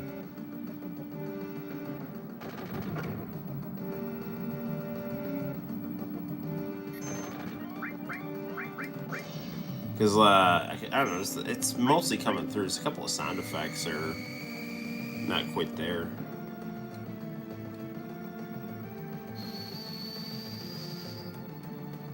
Yeah, that lightning sound's not coming through. It's weird.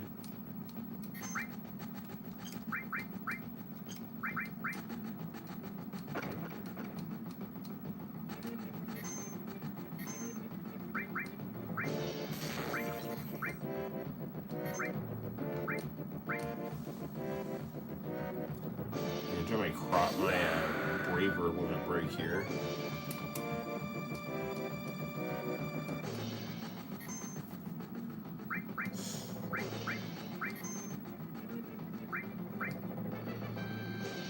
Attack while its tail's up, and it'll counterattack with its laser. And we certainly don't want that.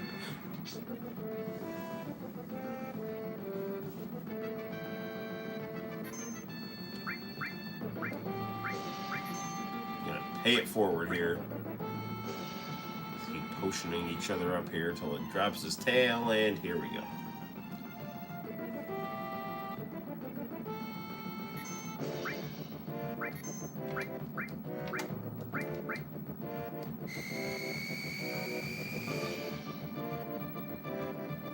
Alright, come on guys, take this giant crab dude out here.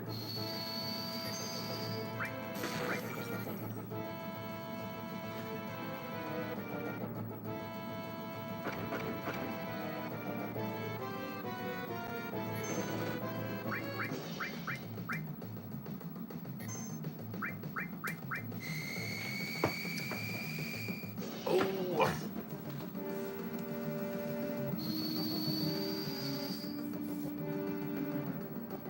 Come on, go down.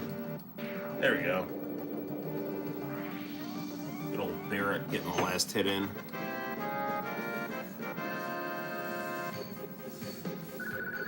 Level up, level up, level up. And we got a nifty new weapon for Mr. T. Oh, we don't really have time to equip it. So let's just run to the save point here.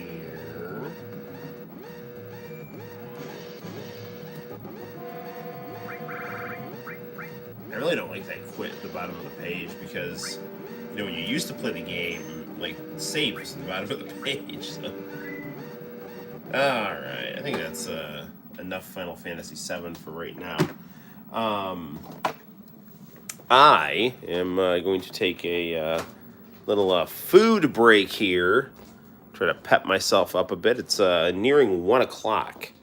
So I'm thinking it's 12:46. So why don't we play, we'll play a little bit on the PVM.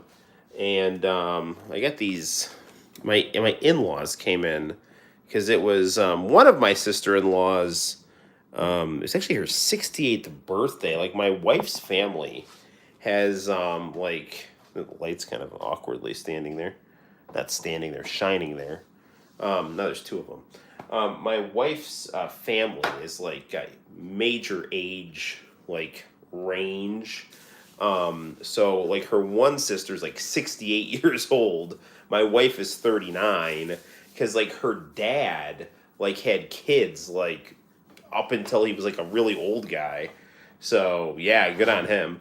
So he had one daughter that was like 68, and then like and then my wife was like the second to last, and then my other sister-in-law was the like a year younger than my wife, so she's like 38. Good times for my deceased father-in-law apparently.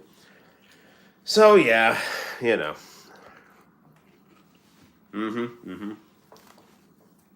So what should we play on our PVM? I got the PlayStation.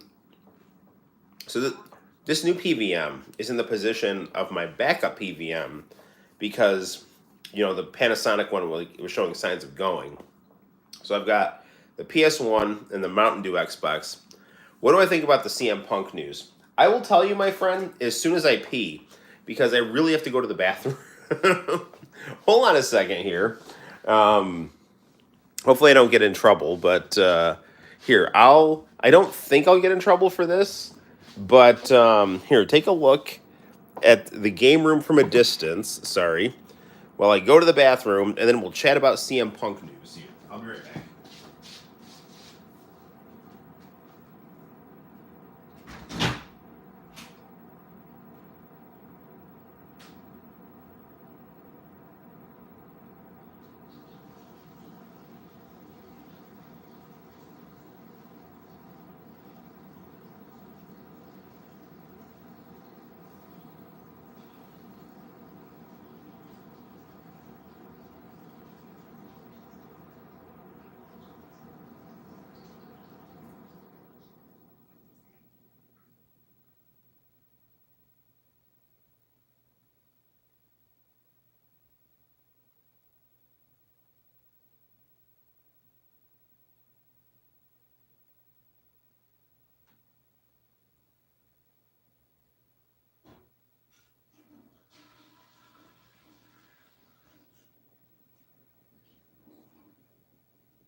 Okay. No copyright notice. That's good. Okay, so anyway, what do I think about CM Punk? Let's chat. Okay, let me take a seat here. We'll, just pull up a chair, get my hazelnut, whatever this is, slightly straighten up my phone here, and here we go. So, I think it's probable that CM Punk is going to come back to AEW. For whatever, I don't know what's going on, like with Dave Meltzer and the Young Bucks or whatever. The Figure 4 Daily people seem to be very negative on the idea of CM Punk coming back, and that's either for one of two reasons. Either the Young Bucks really don't like CM Punk, and the Young Bucks are really tight with the Meltzer crew, or the Meltzer crew is trying to throw off fans because they want to have there be like really like surprise for AEW, and that Meltzer's crew kind of works with AEW to utilize the news to help the company. I don't know, because everything is a speculation, but I do think that CM Punk is I don't know, man. He's all wound up, and he has an ego that he doesn't deserve. Like, his ego is undeserved, I would say. I mean, as a professional wrestler, he was very successful and charismatic, and he made a huge impact coming into AEW. However, he's someone who buys his own hype, and he's someone who got very, very humbled in the UFC, and you'd figure that humbling process would kind of carry over to other things, and it hasn't. Here's another thing that, like, if CM Punk were ever to go back to WWE, and then like the Elite were to go to WWE, the absolute first thing they would do in my opinion, would be make those guys fight each other just to have them capitulate to the power of the WWE. This is what kind of bothers me is that, like, people are like, oh, the Elite and CM Punk are never going to fight in AEW. Well, if the Elite and CM Punk ever ended up in WWE, they would say fight or get out. And I'm kind of tired of AEW being treated as, like kind of like lesser than WWE, where the people don't have to do what they're told. CM Punk should get squashed by Goldberg. Goldberg could go to AEW. Um, I think Tony Khan is a lot personally. I don't know, but he's a lot smarter than people I think want him to be. Like I think that people want there to be this caricature of Tony Khan being this like woke, undeserving man child who plays with men like action figures, and Triple H is the real alpha male who runs the deserving, destined major league WWE, and AEW is just this kind of like accidental abortion second tier show. Like that's kind of the mentality when you look at a lot of the comments from like Jim Cornette acolytes or WWE smarks or WWE PR people. Yeah, I get that like 90% of the IWC want AEW to fail, which is like really stupid because like AEW is the best thing to happen to professional wrestling. I had stopped watching professional wrestling before AEW came back. Seriously, I wasn't watching anything. And AEW came back and I started watching wrestling again. And I also started watching Impact again because I had stopped watching Impact Wrestling. And Impact Wrestling is good, but it's sad, dude. Like I say this every time I talk about pro wrestling, it's like there's literally like it looks like there's like 30 people like watching Impact Wrestling. Like in the crowd. It's like it's dead. Um so I mean, Impact has got some good product, but it's in a low, low, low place. Um, I think the internet wrestling community, the people that want AEW to fail, they're Jim Cornette listeners and WWE fans. And I think the WWE also has public relations people that comment online.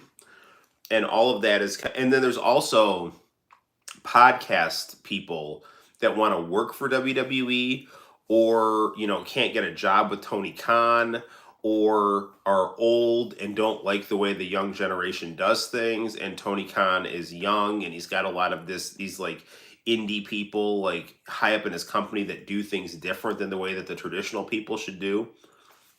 I mean, the great irony is that CM Punk bitched out the Elite for not wanting to listen to him when there's a story about how CM Punk almost got his ass kicked by Tony Atlas because he was CM Punk refused to listen to Tony Atlas when he was in Ohio Valley. So this is what I think is going to happen. I think ultimately CM Punk, I could be totally wrong on this. I think CM Punk will come back. And I think everyone will swallow their pride and they'll fight.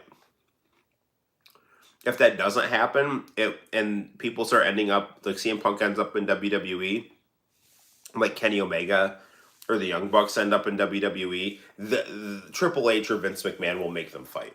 So I think that match is going to happen either in AEW or WWE, and I hope it happens in AEW. Because AEW is actually fun to watch, and WWE still is not that good to watch. Like, I sat through like half an episode of Raw on Monday just because it's WrestleMania season, and it seems like it had been getting good enough to pique my interest, and I still found it tedious to watch. It was a lot better than it was, but it was still not great in my opinion. And I'm telling you right now, Cody Rhodes will be unpopular by the end of the year because the only people that are liking Cody Rhodes are people who like Cody Rhodes because he's different and they like Cody Rhodes because he's Cody Rhodes' success in WWE is bad for AEW, and there are people that don't like AEW. Yeah. Now is Tony Khan like a great booker, or whatever? Like Tony Khan knows how to like set up wrestling matches, but I do think that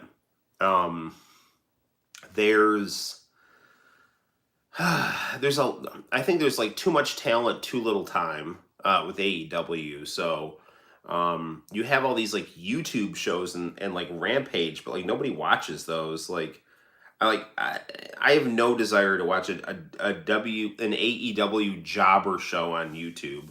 And I hate like Rampage was on tonight, and I totally forgot about it because it was on Saturday. And I don't want to watch wrestling on a Friday or a Saturday at like freaking 10 o'clock at night. I want to be streaming or relaxing. Like I don't want to watch wrestling. Like I don't, especially like a B wrestling show. Like if it was like the A wrestling show, that would be one thing. But it's like this is there's nothing. It's not like must see TV for Rampage. So it's not at a terrible time. What they should do is they should get a show on TBS on Saturday at like from 6:05 to 8 o'clock, like the old WCW Saturday night, and have like a 2 hour second tier Saturday AEW show. That would be really cool to watch. You could have some good matches. It would be at a time that people who are of a certain age are familiar with watching wrestling, and a lot of people are just home, and you could have wrestling on during dinner or during something else, but 10 o'clock on a Friday or a Saturday, dude, no one wants to watch wrestling then. It's like, it's not even like it's like UFC or anything, because like, this should get me back to like, because like people will like stay up late and watch UFC because they're like real fights. These aren't real fights, and story-wise, they're not even that important with Rampage, so... But let me tell you about like CM Punk again. Like I don't know, dude. Like he can't fight. Like I mean, he just looked really really bad when he was fighting, and for people like Jim Cornette who's like unhireable, to kind of like act like CM Punk is a badass. It's just like I don't shit. But he's talented, but he's also injury prone too. So, but yeah, CM Punk also like went off online on Chris Jericho because he thinks that Chris Jericho told Meltzer and Alvarez something, and he's like freaking out on Instagram.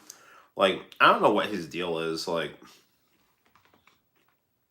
Oh, hey, it's Arrow. Just woke up from a nap and you see me. So we talked about Sailor Moon for a half an hour. Played some Final Fantasy VIII. Kind of sucks that CM Punk lost twice in UFC.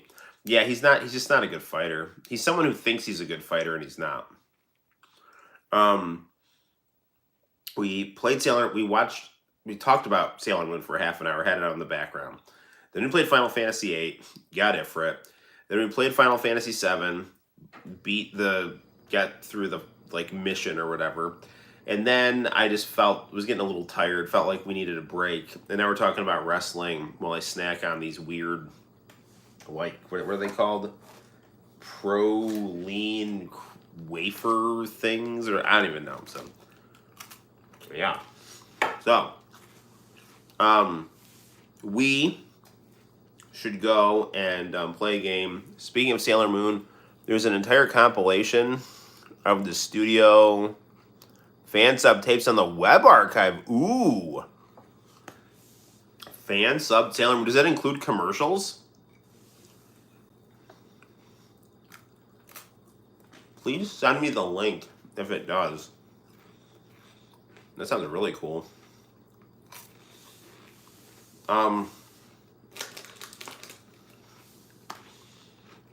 Do I think Trump will get arrested? No. Well, I don't think he'll get arrested because he's guilty of anything. I think he'll get arrested if, like, the intelligence community is desperate, is, like, that desperate I mean, they're trying to like bring Trump down the way that Vince McMahon got brought down from WWE. Like they're trying to say he used like company money to do hush money to someone he had sex with. But like, I mean, Trump is, I think, unfairly targeted by the intelligence community because he is screwing with U.S. imperialism and he doesn't kowtow to the proper power structures. I'm not saying that he's like some kind of great hero, but like the powers that be like spend all their time obsessing about him and trying to destroy him, and like they don't offer a better alternative to him in my opinion. Like I think things are objectively worse under Joe Biden than they were under Trump. And I'm not saying that as a Trump fan. I'm just saying that as a matter of fact. Like, the world is much less stable and the economy sucks. And I didn't think it was possible, but Joe Biden is less coherent than Donald Trump. So there you go. And he's more corrupt. Like, I think he's absolutely more corrupt because, like, there's like massive documentation of Joe Biden's corruption, and on the intelligence community and the media just go out of their way to hide it. So Trump is just see. There was an episode of Columbo that I think really sums up Donald Trump. So there was this like bald, kind of abrasive, fat Texas businessman, and he had this like trophy wife who was screwing this guy who was like a crime scene investigator, who had like I don't know. He I guess he had enough money and he was good looking and like she didn't like her husband and so they were like having an affair. And so they wanted to frame this guy for murder so that she could like basically divorce him, get his money and keep screwing the guy who was the crime scene investigator. So they set this guy up and they were like had a much deeper form of corruption, nefarious corruption, as opposed to this kind of like corrupt loudmouth businessman, you know, like, and Columbo understood that and understood where the deeper corruption lied. Like the businessman had like shallow corruption and was an asshole, but these people were like sociopaths, you know. So, and I think that's kind of the like difference between Trump and like his, you know, kind of opponents within, you know, what is referred to as the deep state, you know, which I might even get in trouble on YouTube for saying. But I mean, there are basically, you know, unelected officials who just are in power forever and fixate on maintaining U.S. imperial hegemony around the world at the expense of the world. And I'm not saying like U.S. global influence is a bad thing, but if you're making the world less stable to maintain that influence, that is a bad thing. Because the U.S. can be a force for, and has been a force for great good, and I would like to see it do that again. You know, so da da da da da. I gotta admit it. Trump was one. He was entertaining. He was something. He was entertaining in good and bad ways.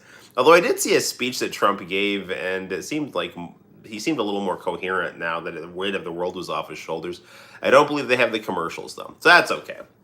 But Trump, yeah, Trump is. He's a WWE Hall of Famer. I mean, he's able to be a populist because he understands the working class because he was a WWE performer. And that doesn't mean that I like him. It doesn't mean that I hate him. It means that he was a WWE performer and understands the masses, you know? So there's that. And he's got a little bit of a relatable machismo to some people, even though he's vain and old and spray tanned and has a weird comb over, you know. It's not even a comb over, it's an early hair transplant before they perfected it, you know. Like it's like I think he like realized he was going bald in the late 80s and he's like, I'm going to use my money to get a hair transplant. Cutting edge technology, you know, so they probably got hair from his lower back that grows weird, you know. And now it's on his head. And it can't ever go away. Because, you know, hair transplant hair is like the hair on your body that never falls out. So you should just be like me and shave your head and look cool. Because bald is beautiful. I kind of wish he won again because politics I think the world would actually be better off if he did win again. And that's not saying that I like love him or anything like that. I just think that when Donald Trump is the lesser of two evils, it lets you know that things are getting very weird. And I think he is the lesser of two evils. And by weird, I mean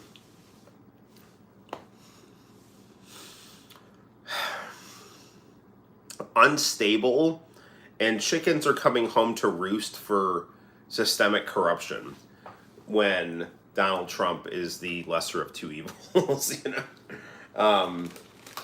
But it's not too late. We can still fix things. I believe that as long as people keep composure, do the right thing, and use the options that they have for good, you know, we still live in an incredibly prosperous country, and we should not let our dissatisfaction with things screw up, you know, people's screw up what works. We don't want to throw out the baby with the bathwater. We want to get rid of the bad and maintain the good. You know what I'm saying? So, I think there's some kind of radical-minded people that don't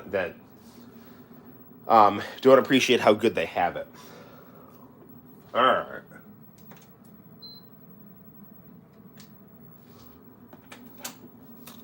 Let's play with our new PVM. How do I want to do this here? Let's see.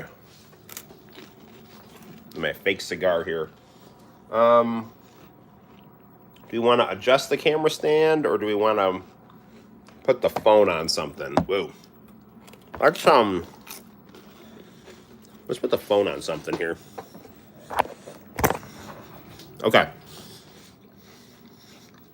So we will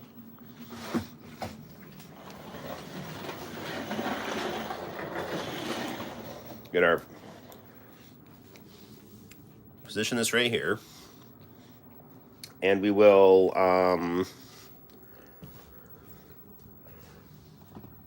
get this, our generic Nintendo. We'll get a pile of manga and graphic novels, position them here, get our Nintendo here, and now we have a nice little TV stand here. So, all right. Scoot this in. What do we want to play? How about some Rival Schools? This sounds like a fun game. What's some Rival Schools? Rival Schools. Sorry. All right. Whoa.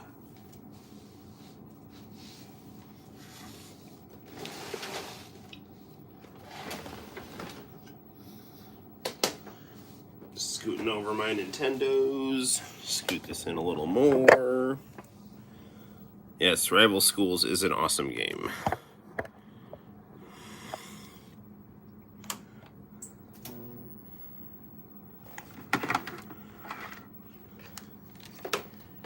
Alright.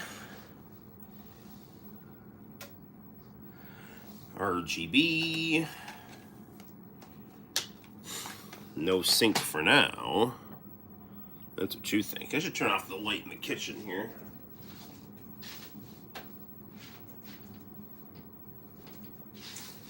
Okay.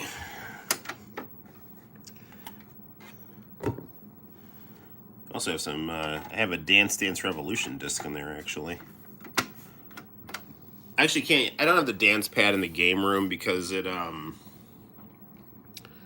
many knickknacks. Is the RGB not on?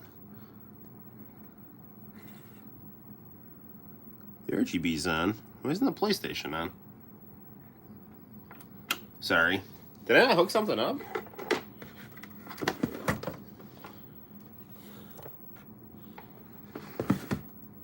Why isn't the...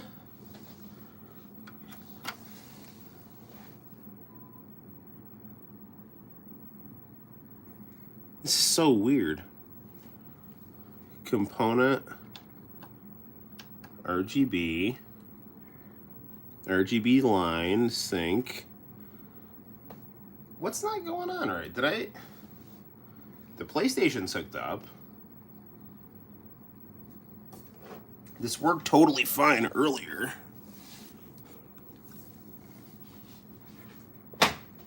Hold on a sec here.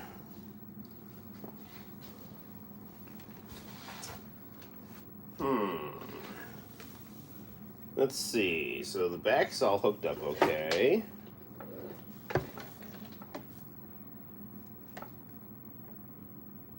Oh, I know why. Because for whatever reason I hooked the Xbox up. Alright, well that makes me feel better.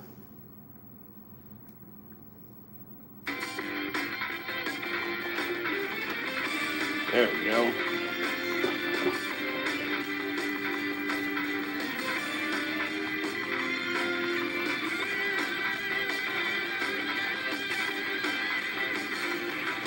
Alright, let's play.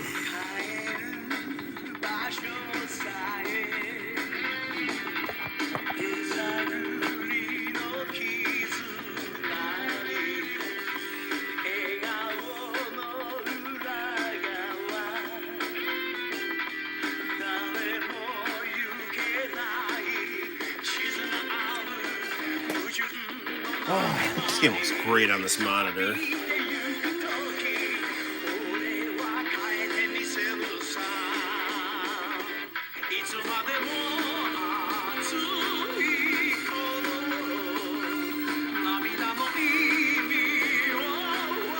And this monitor has a speaker too, which is nice.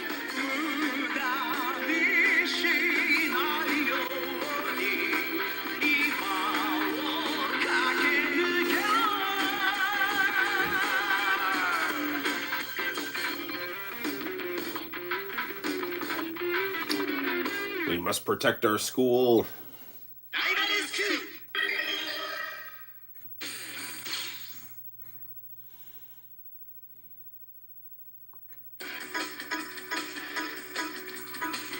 Well, International Channel 4 Life did give me a Tiffany mini statue, but I do like Bowman here and Sakura, but I always like the Taiyo High School here.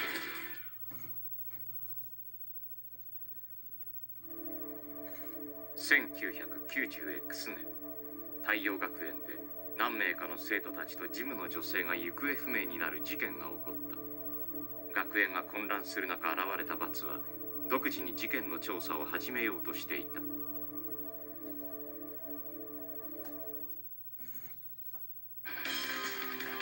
前らな、いい加減俺をつけ回すのはやめろ。君はあの事件のことを探ってるんだよね。私も待っててよ。理由を強いて言えば空気委員としての義務。ご苦労なこった。とにかく何の事件か知らねえし関係もねえ。Batsu, hot-blooded transfer student.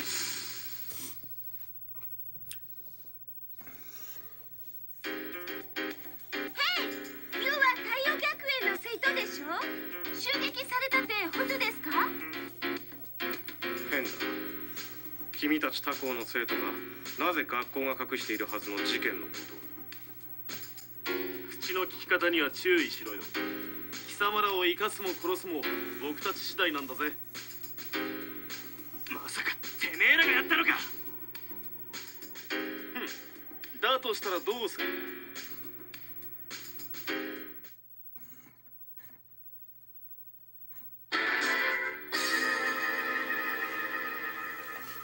Rory always reminded me of, like, King if she was a guy on steroids. He even says, "Come on, baby." Which, you know, according to Japanese people, is something all Americans say. You lower that a little bit. Dude, this game looks gorgeous on this monitor.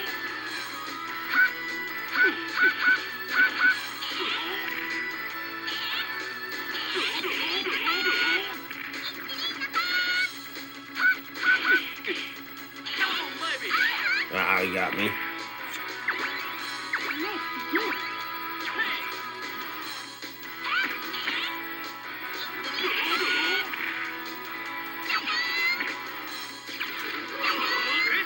Oh, missed it.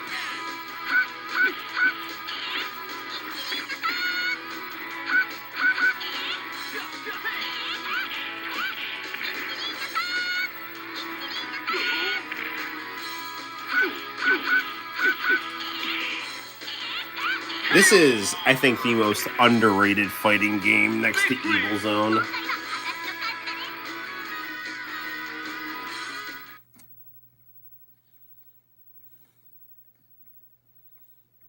Round 2, fight!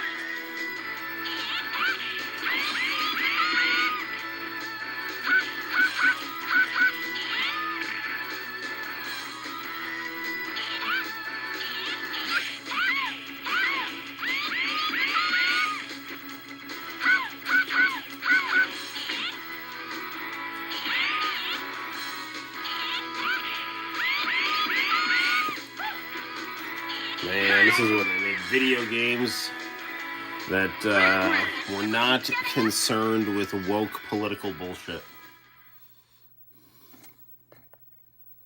The guys are cool, the girls are sexy, and the stories are very, very over the top.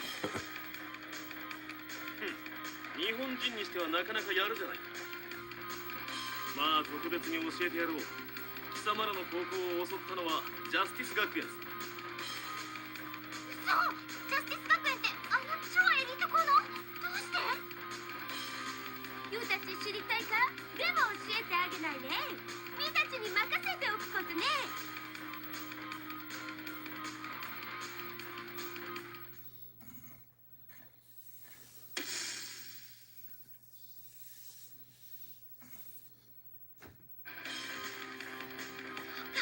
襲われたジムのおばさんって実はバツのお母さんだったんだ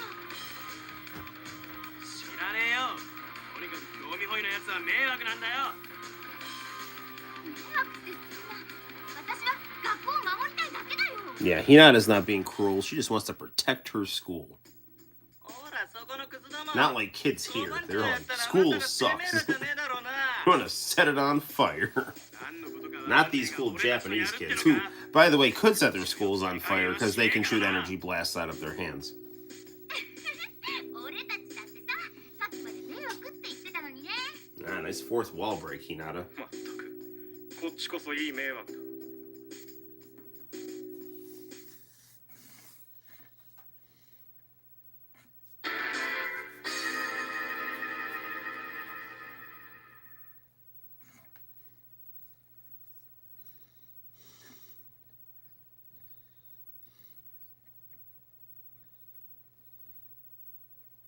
遊びじゃないよ逃げんなよ。Round 1, fight!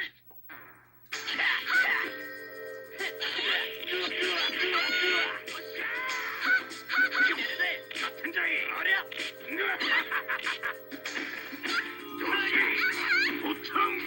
I just like if they combined Benimaru and Yamazaki.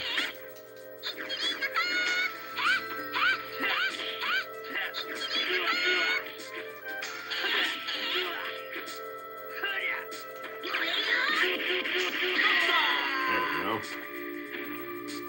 Victory! 今回は私の勝ちだね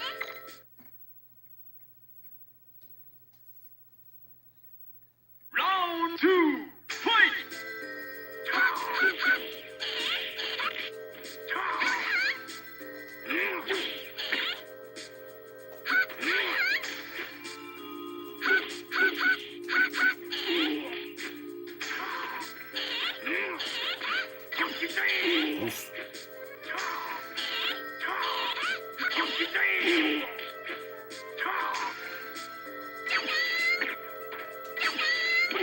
That got him.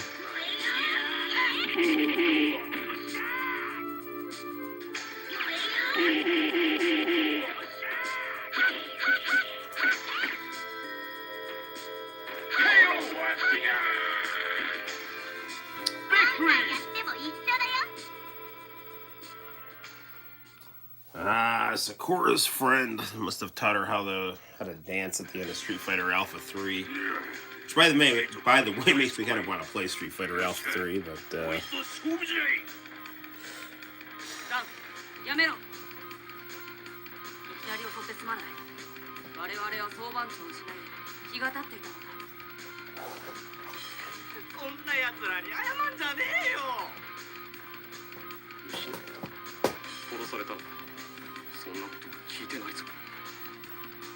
京介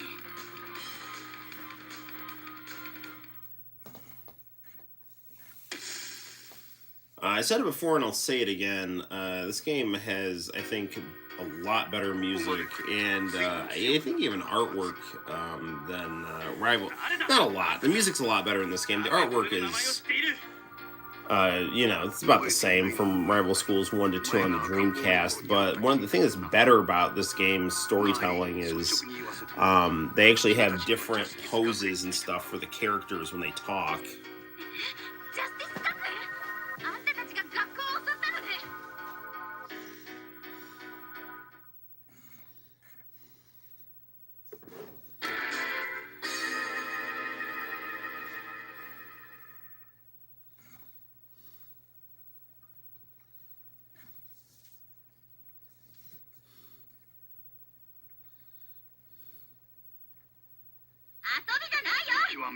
Final round! Fight! I'm not supposed to win this fight. We'll see how long we can do here.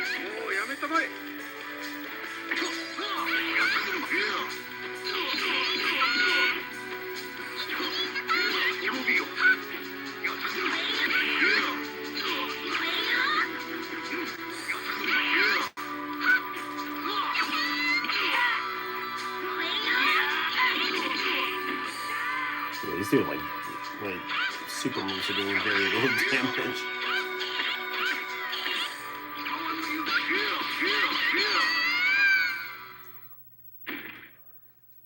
He got me with his Berserker Barrage. 悪いが京介君は我々が預かる。息子ってまず君のせい。君がみんなをひどい目に遭わせてるの？俺は違う。本当に何も知らねえんだ。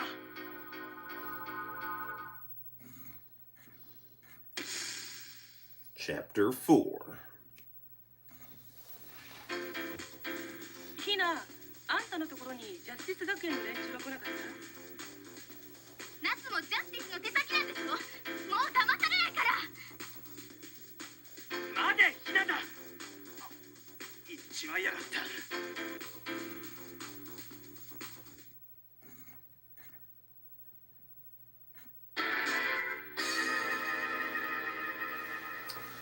Oh, this level, it's got really good music.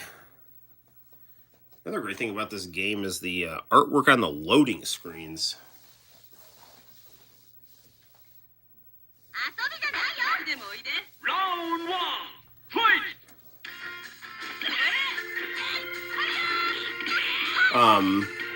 So I did not connect the stereo to mono adapter to this TV, so I've just got one of the audio cords in. So if the music sounds like it might be missing a few notes, it's because I only have one cord going in for mono.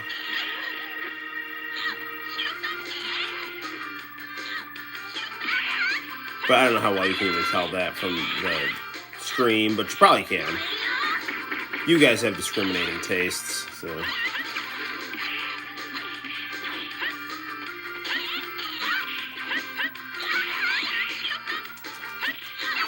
Get her.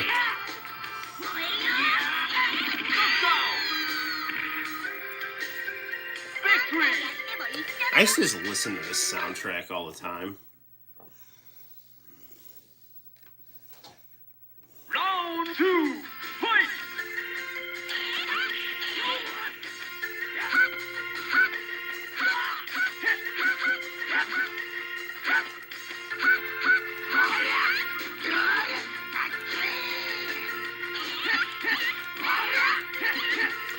This comedically large baseball bat here.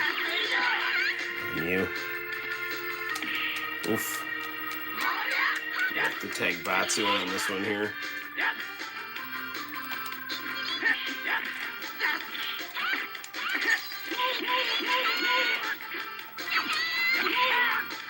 Well, that's good.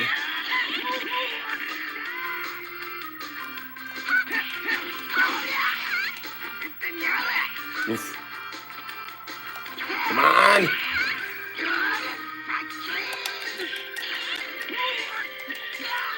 There we go, got him. Victory! 今回は私の勝ちだね。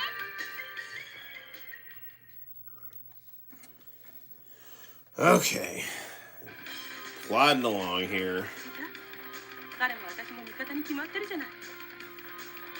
そうさ、そこのバツだってお前をかばって必死だったぜ。バツは母さんを必死で探してたんだよね。ごめん、私気が動転してて。バカ野郎！親父だろうと誰だろうと悪い奴をのさばらせるわけにいかねえよ。やれやれ、これで仲直り完了だね。さあ、先を急ぎましょう。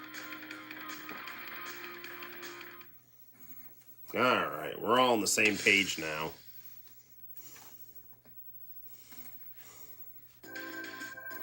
君たちは太陽学園の生徒ですね。 Oh no, Bowman has been brainwashed. ロイじゃない。どうロイ、あれから情報あった？ And Roy's been brainwashed too. 変だぞ。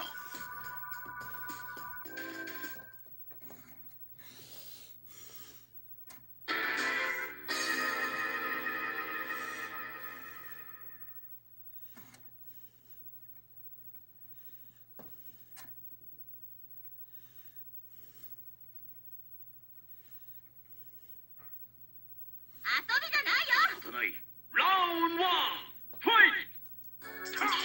It's another level of great music. It'd be really interesting if they made a Dragon Ball fighting game on the PlayStation with these fighting engine and graphics. I mean, not the final bout wasn't without its charm, but it played like absolutely nowhere nearly as good as this game.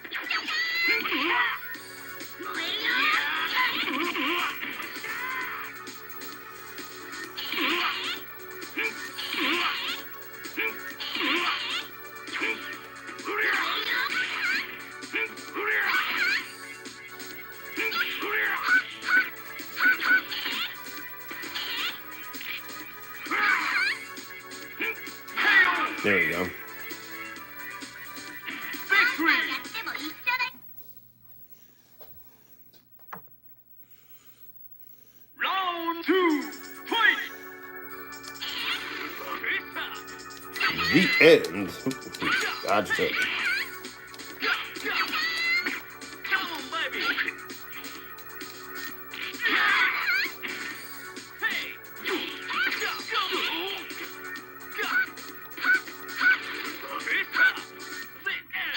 Hey, go,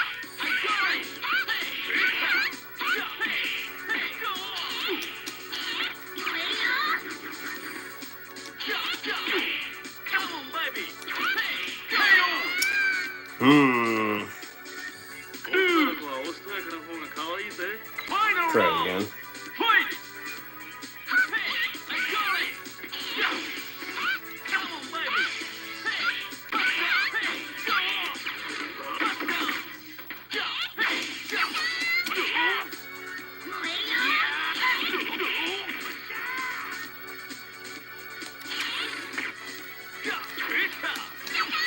Ah, damn it.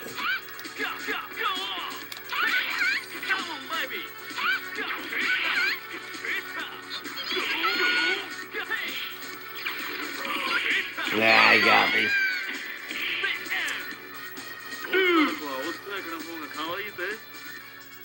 Alright, well, you know what, guys? It's just about 1:30, so I think it would behoove us to do some videos here, because we have not watched some international channel tapes in a minute, because I think the last stream I was too tired, it got too late, all that other stuff. So let's watch some international channel tapes, because it's getting to be about that time. It's 1:30-ish, I believe, if it's not already. So let's pop the phone back in the holder here. Get our phone right positioned in front of our lovable Trinitron consumer grade. Swap it to video 2. And see what we got in there. Probably. You can always watch another episode of the Noel Show. So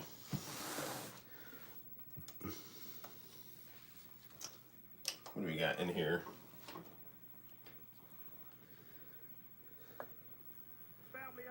Oh yeah, we can't watch that because we'll get in trouble here.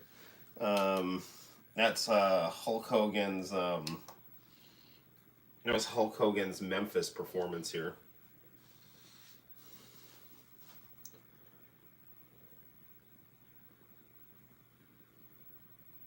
All right.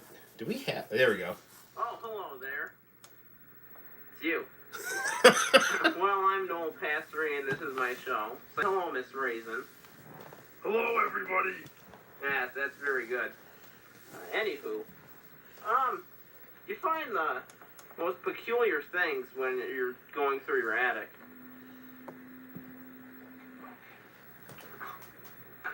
Oh, that's my waste mug. No.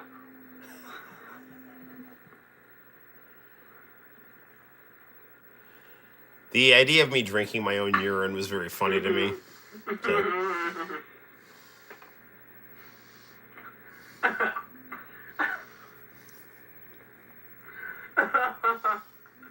Yeah. Well, that's live television for you. Okay. I really like that shirt. It was not in attic style and, at the time, but I thought it looked cool. Going through my family photo album, and well, you all remember Paul Hogan. I was in 8th grade. All right. Well, anyway, Paul Hogan from the 80s. We all remember his Crocodile Dundee movie series, and he's seen now on these Subaru commercials. Well, I was a big hardcore Paul Hogan fan in the 80s, and I found this Paul Hogan photo album. Let's take a look. The Paul Hogan photo album.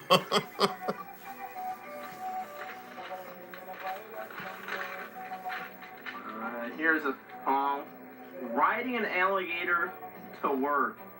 Oh, wow. So I drew all these pictures of Paul Hogan. This is like my 8th grade artwork. Here's Paul eating a koala. I mean, yummy. I love koala. But what comes around goes around. This must be the koala's angry mother eating Paul. Mm-hmm. What's that? Hulk Hogan. Here's Paul and Hulk thinking of eating this pig up here, but this kangaroo has plans of its own. Oh, look, they're fighting over the pig. But look, the kangaroo beat them to the punch. But now the kangaroo looks like he's in for it, because they're both thinking of eating He's him. morbidly And, obese again. oh boy, here we go. And take it easy there, guys. Alrighty. Oh, no. Here's Reginald Bell Johnson, also known as Carl Winslow, who we've got later on the show, beating Paul Hogan savagely.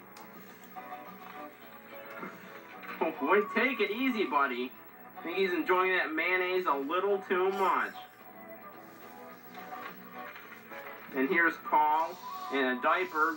He's getting ready to open up a 6-pack of beer right here. Oh, here's Paul sleeping out in the wilderness and thinking of eating a koala burger. Well, there's 2 kangaroos here eyeing him right here. He would seriously watch us over Jimmy Fallon. That's our Paul. The idea of like people eating someone like Lady and the Tramp, I thought was really funny. And around the holidays, he's pretending to be Santa Claus, making children happy. Alright. I can't tell that kid is crying in that This picture. one speaks for itself. Him in the sky, and a kangaroo eating a koala. And here he is, enjoying a good hamburger. Mmm. Ha! That's our Paul. What an idiot. Eating a burger in the bathtub. What the? Hey! What do you think you're doing, you ugly bastard? Paul, take it easy. I didn't mean any disrespect. I'm sorry. What are you doing, Sherman? No, you calm down, Paul. Hey, what are you doing in that bathtub? What are you doing here? I'm sorry, it's kind of a surprise. I'm really sorry. Don't get me sorry, you brain-dead womp! If I was a different kind of guy, I'd cover your raisin in gravy and put on a souffle! Got a commercial! Got a commercial! Okay. Yeah, Paul Hogan, he did not like me. It was a very bad situation. Here's a 1998 commercial for Progresso soup that we filmed on my friend's TV.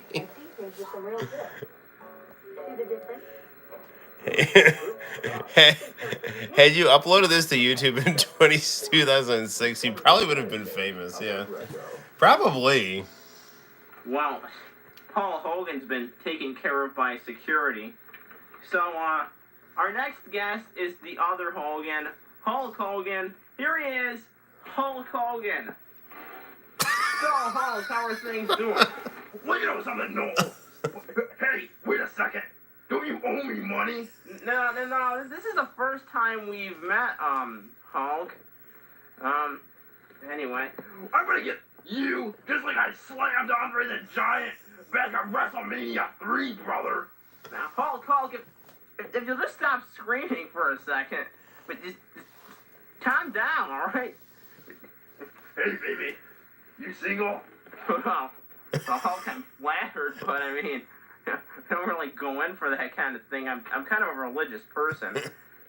I wasn't talking to you, you idiot. I was talking to that pretty lady sitting over there. You're looking delicious, aren't you? Oh no! If I don't make my move, Hulk could have her. Well, Hulk, we're out of time. We're gonna have to cut it. I'll have to cut the show to a commercial. Hulk Hogan, ladies and gentlemen, we'll be right back after these commercial messages. So this episode was the start of mine and Miss Raisin's romance. Yeah, so there's that. Noel invented YouTube confirmed. Yeah, well, this is how you did it, man. Go to your friend's house, and tapes a TV show on his beta camcorder, and here we are. Welcome back. Our next guest you might know from Carl on Family Matters. And here he is, Reginald Val Johnson. So, Reg, how's it going? So I made Reginald Val Johnson like an angry African-American gentleman. Boy, I'm a black man. You ain't gonna call me Reg. Ooh, if we were on TV, I'd beat you so hard. Just calm down. I didn't mean any disrespect or anything. Just calm down. Ooh, boy. Ooh. Now, you don't know nothing about respect. I was supporting my family back when I was 4 up in New York City. Mr. Johnson, you were raised in suburban Toronto. Please, don't lie. Hey, can I eat that big purple wart over there? Don't you talk about her like that, you...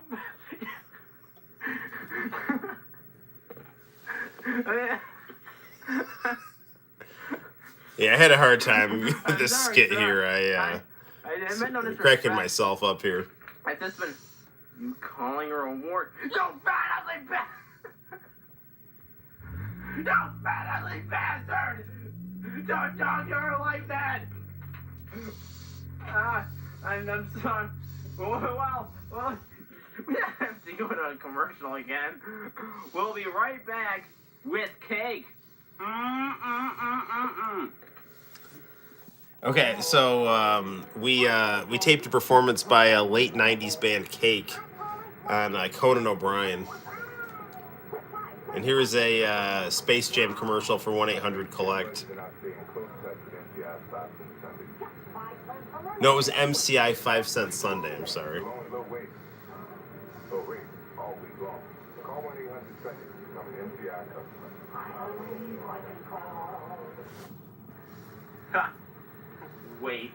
That's our Michael. Haha. Okay, here's our big musical guest, Cake.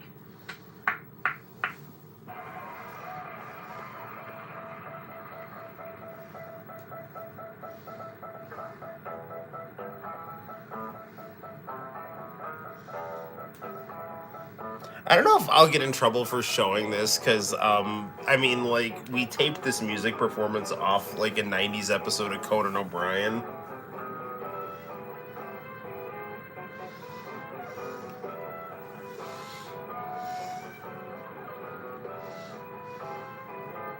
Although, since it's like being filmed on a TV and we're watching it like being filmed on another TV, it's like we're like multiple layers of TV filming here. So it's like my friend filmed his 27-inch TV with his camcorder, and now I'm filming my 27-inch TV with my phone. So, you know, the song was pretty good.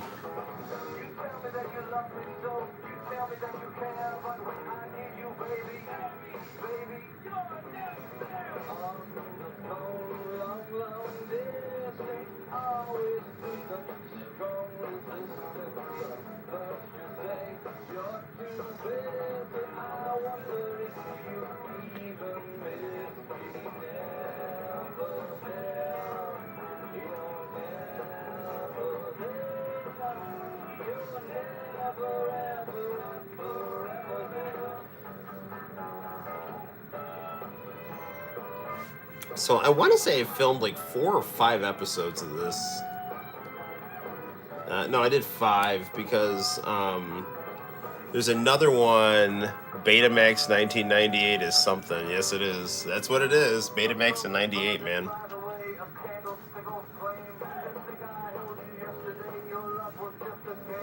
I mean, at the time, I even realized, like, beta was, like, obsolete, so, but I just thought, like, it was, like, fun 80s technology at the time, so I was really happy that my friend had a beta camcorder he could film us in.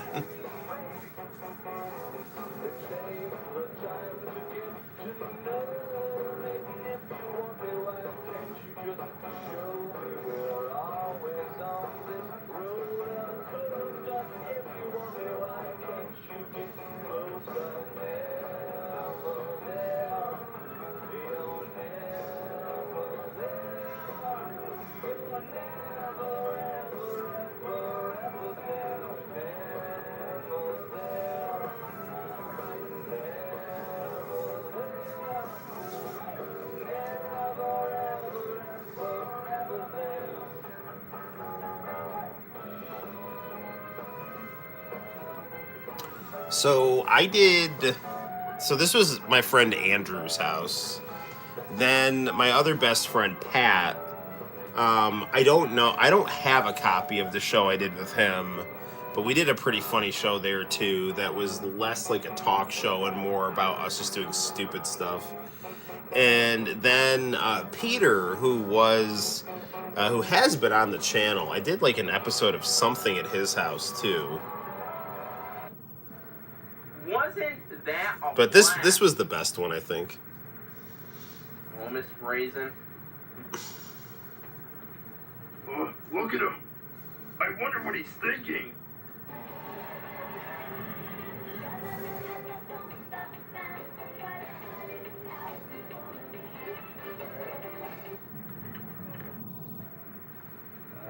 I really wonder what she's thinking.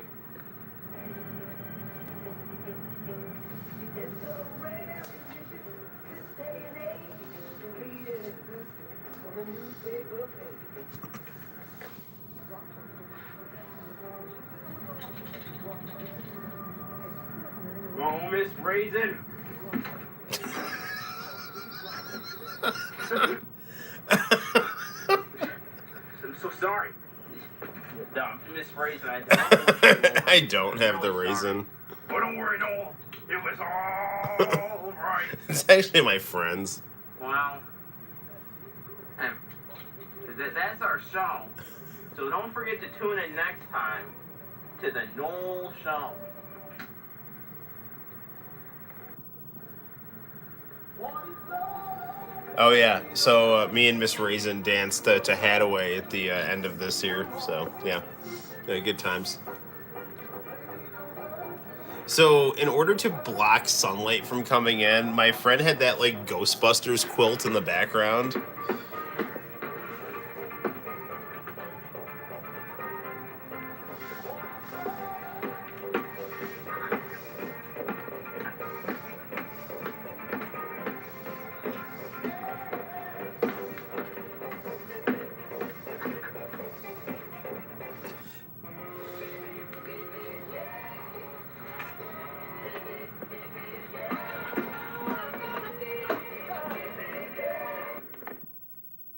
And that was the second episode.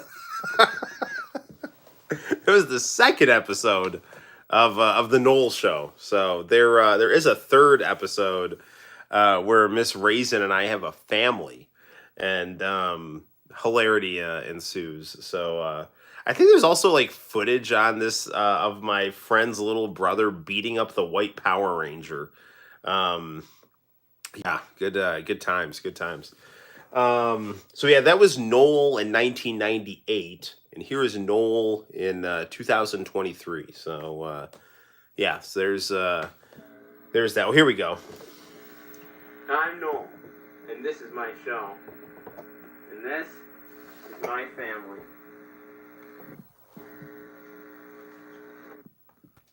Oh wait, so I think that was like a test. So what I did was I basically like have the raw beta tape and I just like ripped the whole thing. Here we go. I'm Noel, and this is my show. And this is my family.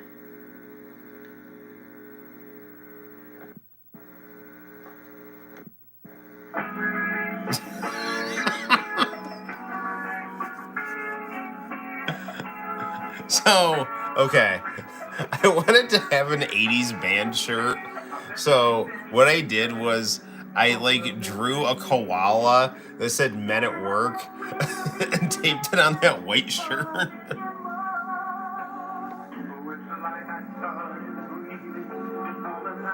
That's my son Jerome over there. And my wife Miss Raisin.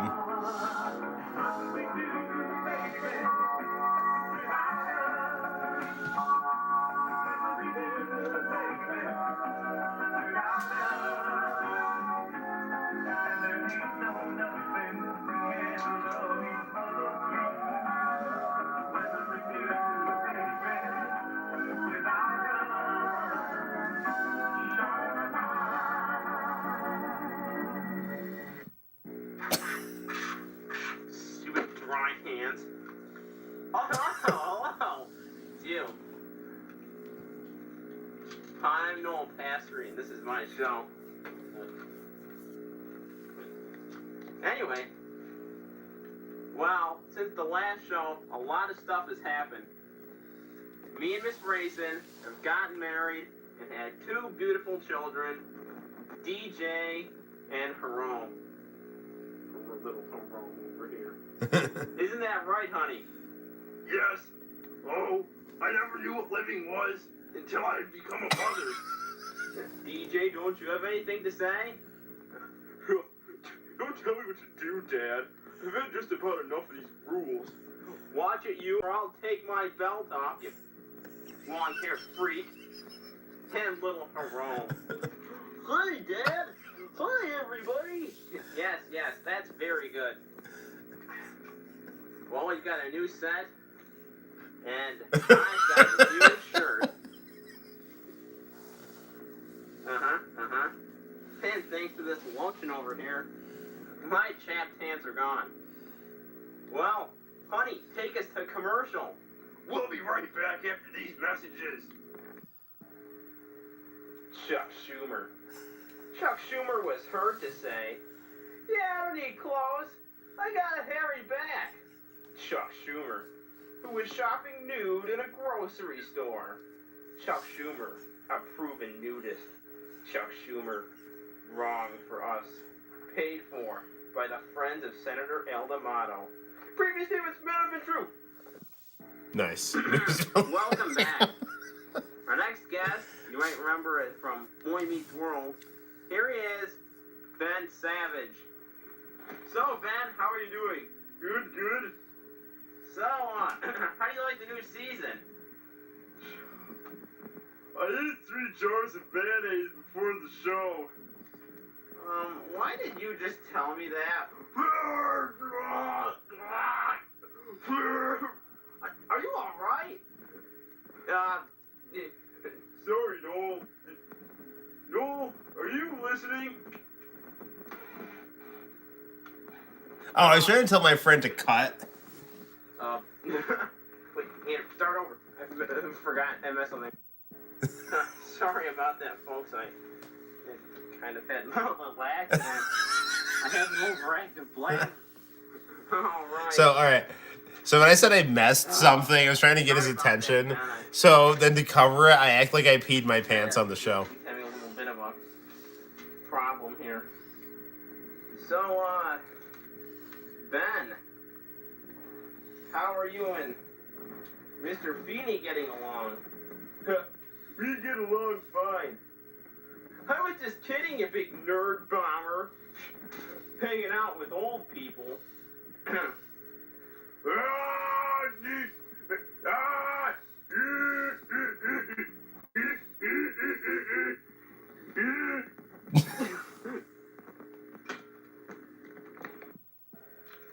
Folks, I am so sorry. I keep wetting my pants. And I wet my pants because Ben Savage turned into his longtime mentor and teacher, Mr. Feeney.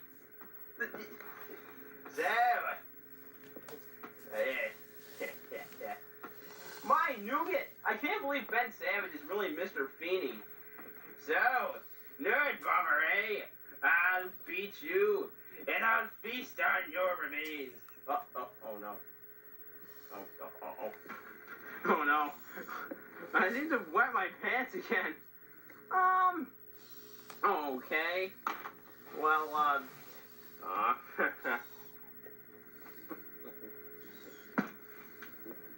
not the waste mug again. No! We'll be right back. I promise everything will be better. Don't turn the channel. Don't turn the channel. My friend's Mortal Kombat 4 poster.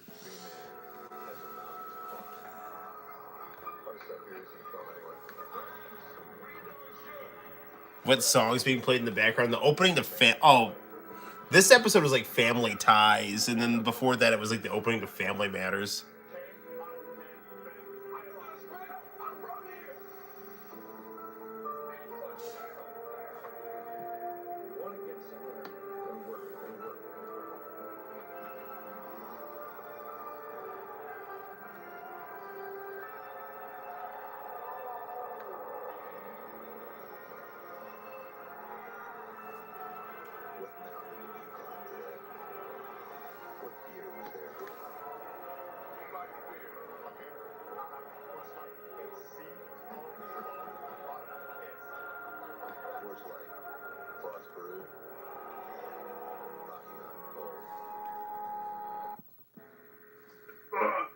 My husband is in the bathroom cleaning up.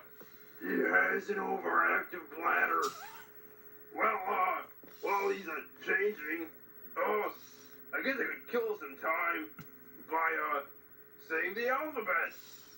A, B, C. Don't worry, honey. You don't have to cover for me anymore. Sorry about that, folks. Anyway, our next guest is Jaleel White. I think we all remember him from Family Matters, and I think once he was on The Fresh Prince of Bel-Air. Only as Jaleel White, everybody. It's not working. How are you doing? Ackle is dead. I am Jaleel. I have gone from the skinny lad you see to this.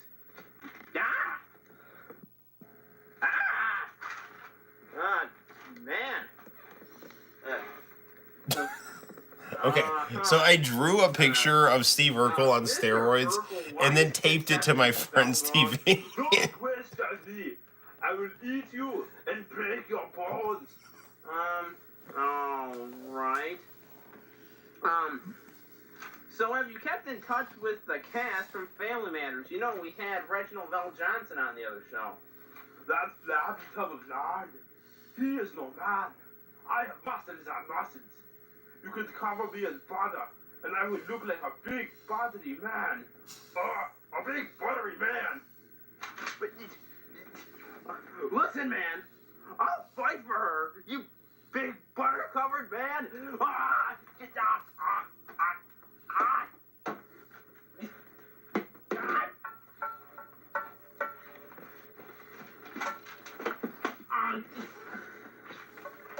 We'll be right back. Jim Corbett and George Pataki. George Pataki wrestled the diabolical Iron Sheik to bring back the United States cream corn supply. Jim Corbett rescued our beloved talk show host Noel Passery after he was abducted by Jackie Chan and his diabolical henchmen. They even voted to ban pink culottes. You bastard! Jim Corbett and George Pataki, the American. I'll teach you to ban pink culottes, you white ring crackpot.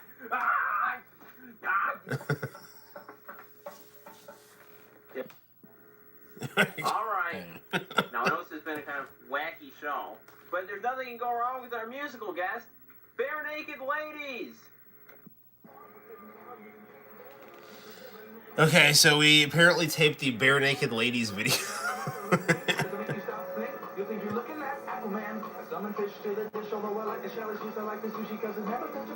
The song talks about Sailor Moon, so this would be a good way to bookend the start and end of the stream.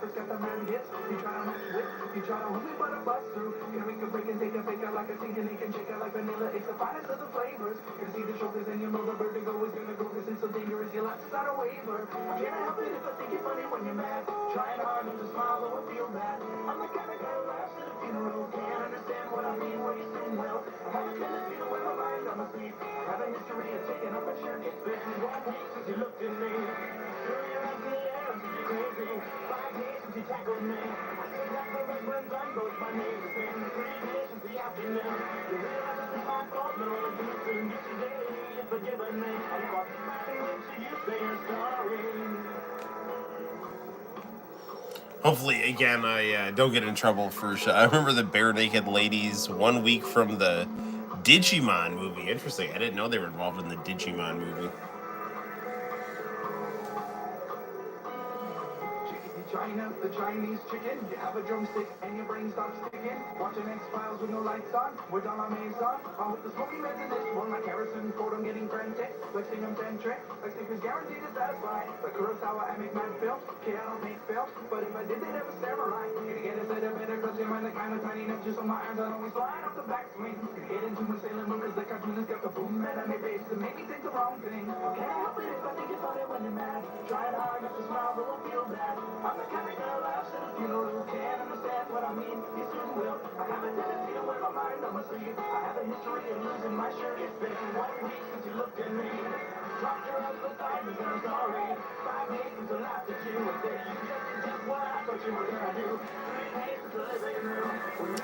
You know, music from the late 90s wasn't as good as the 80s, but it, certainly had its moments here and there, so.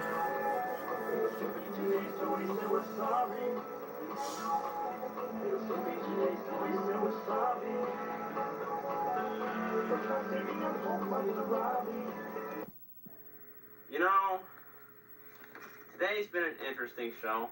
I discovered I have a bladder problem, and you discovered that I have a family.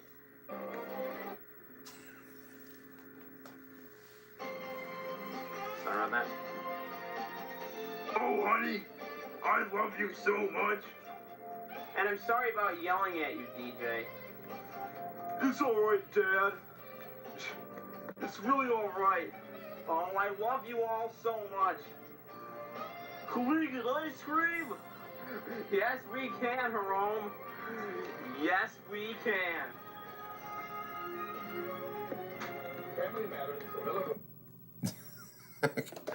Okay, that was episode 3 of the Noel show, and I think we'll have to close off.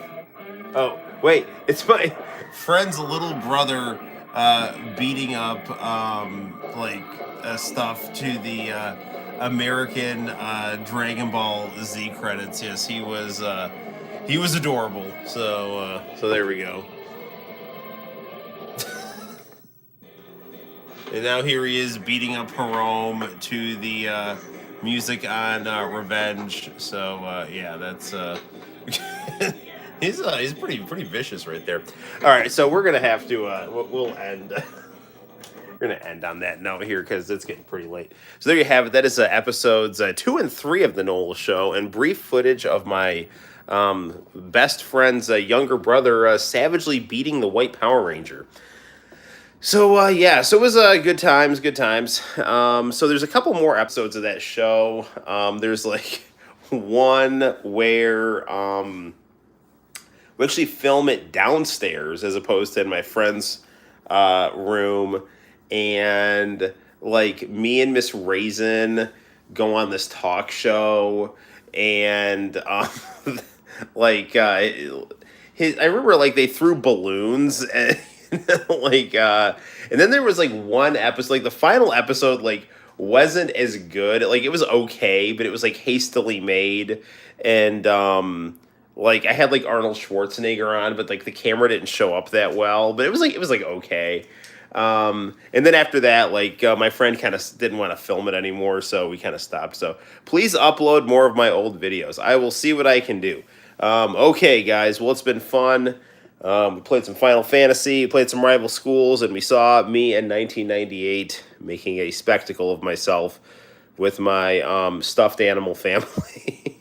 There were stuffed animals. There was like a raisin, the White Power Ranger wearing a wig, and a small version of Raphael, the Teenage Mutant Ninja Turtle. So that was good. And I interviewed all kinds of famous celebrities like Hulk Hogan, Paul Hogan, Reginald Vell Johnson, Jaleel White, Ben Savage, and Mr. Feeney, William Daniels. So I'm going to bed, and thank you all for your friendship and patience. And until next time, guys, my name is Noel. You take care, and I will see you soon for exciting YouTube action and antics. Bye-bye.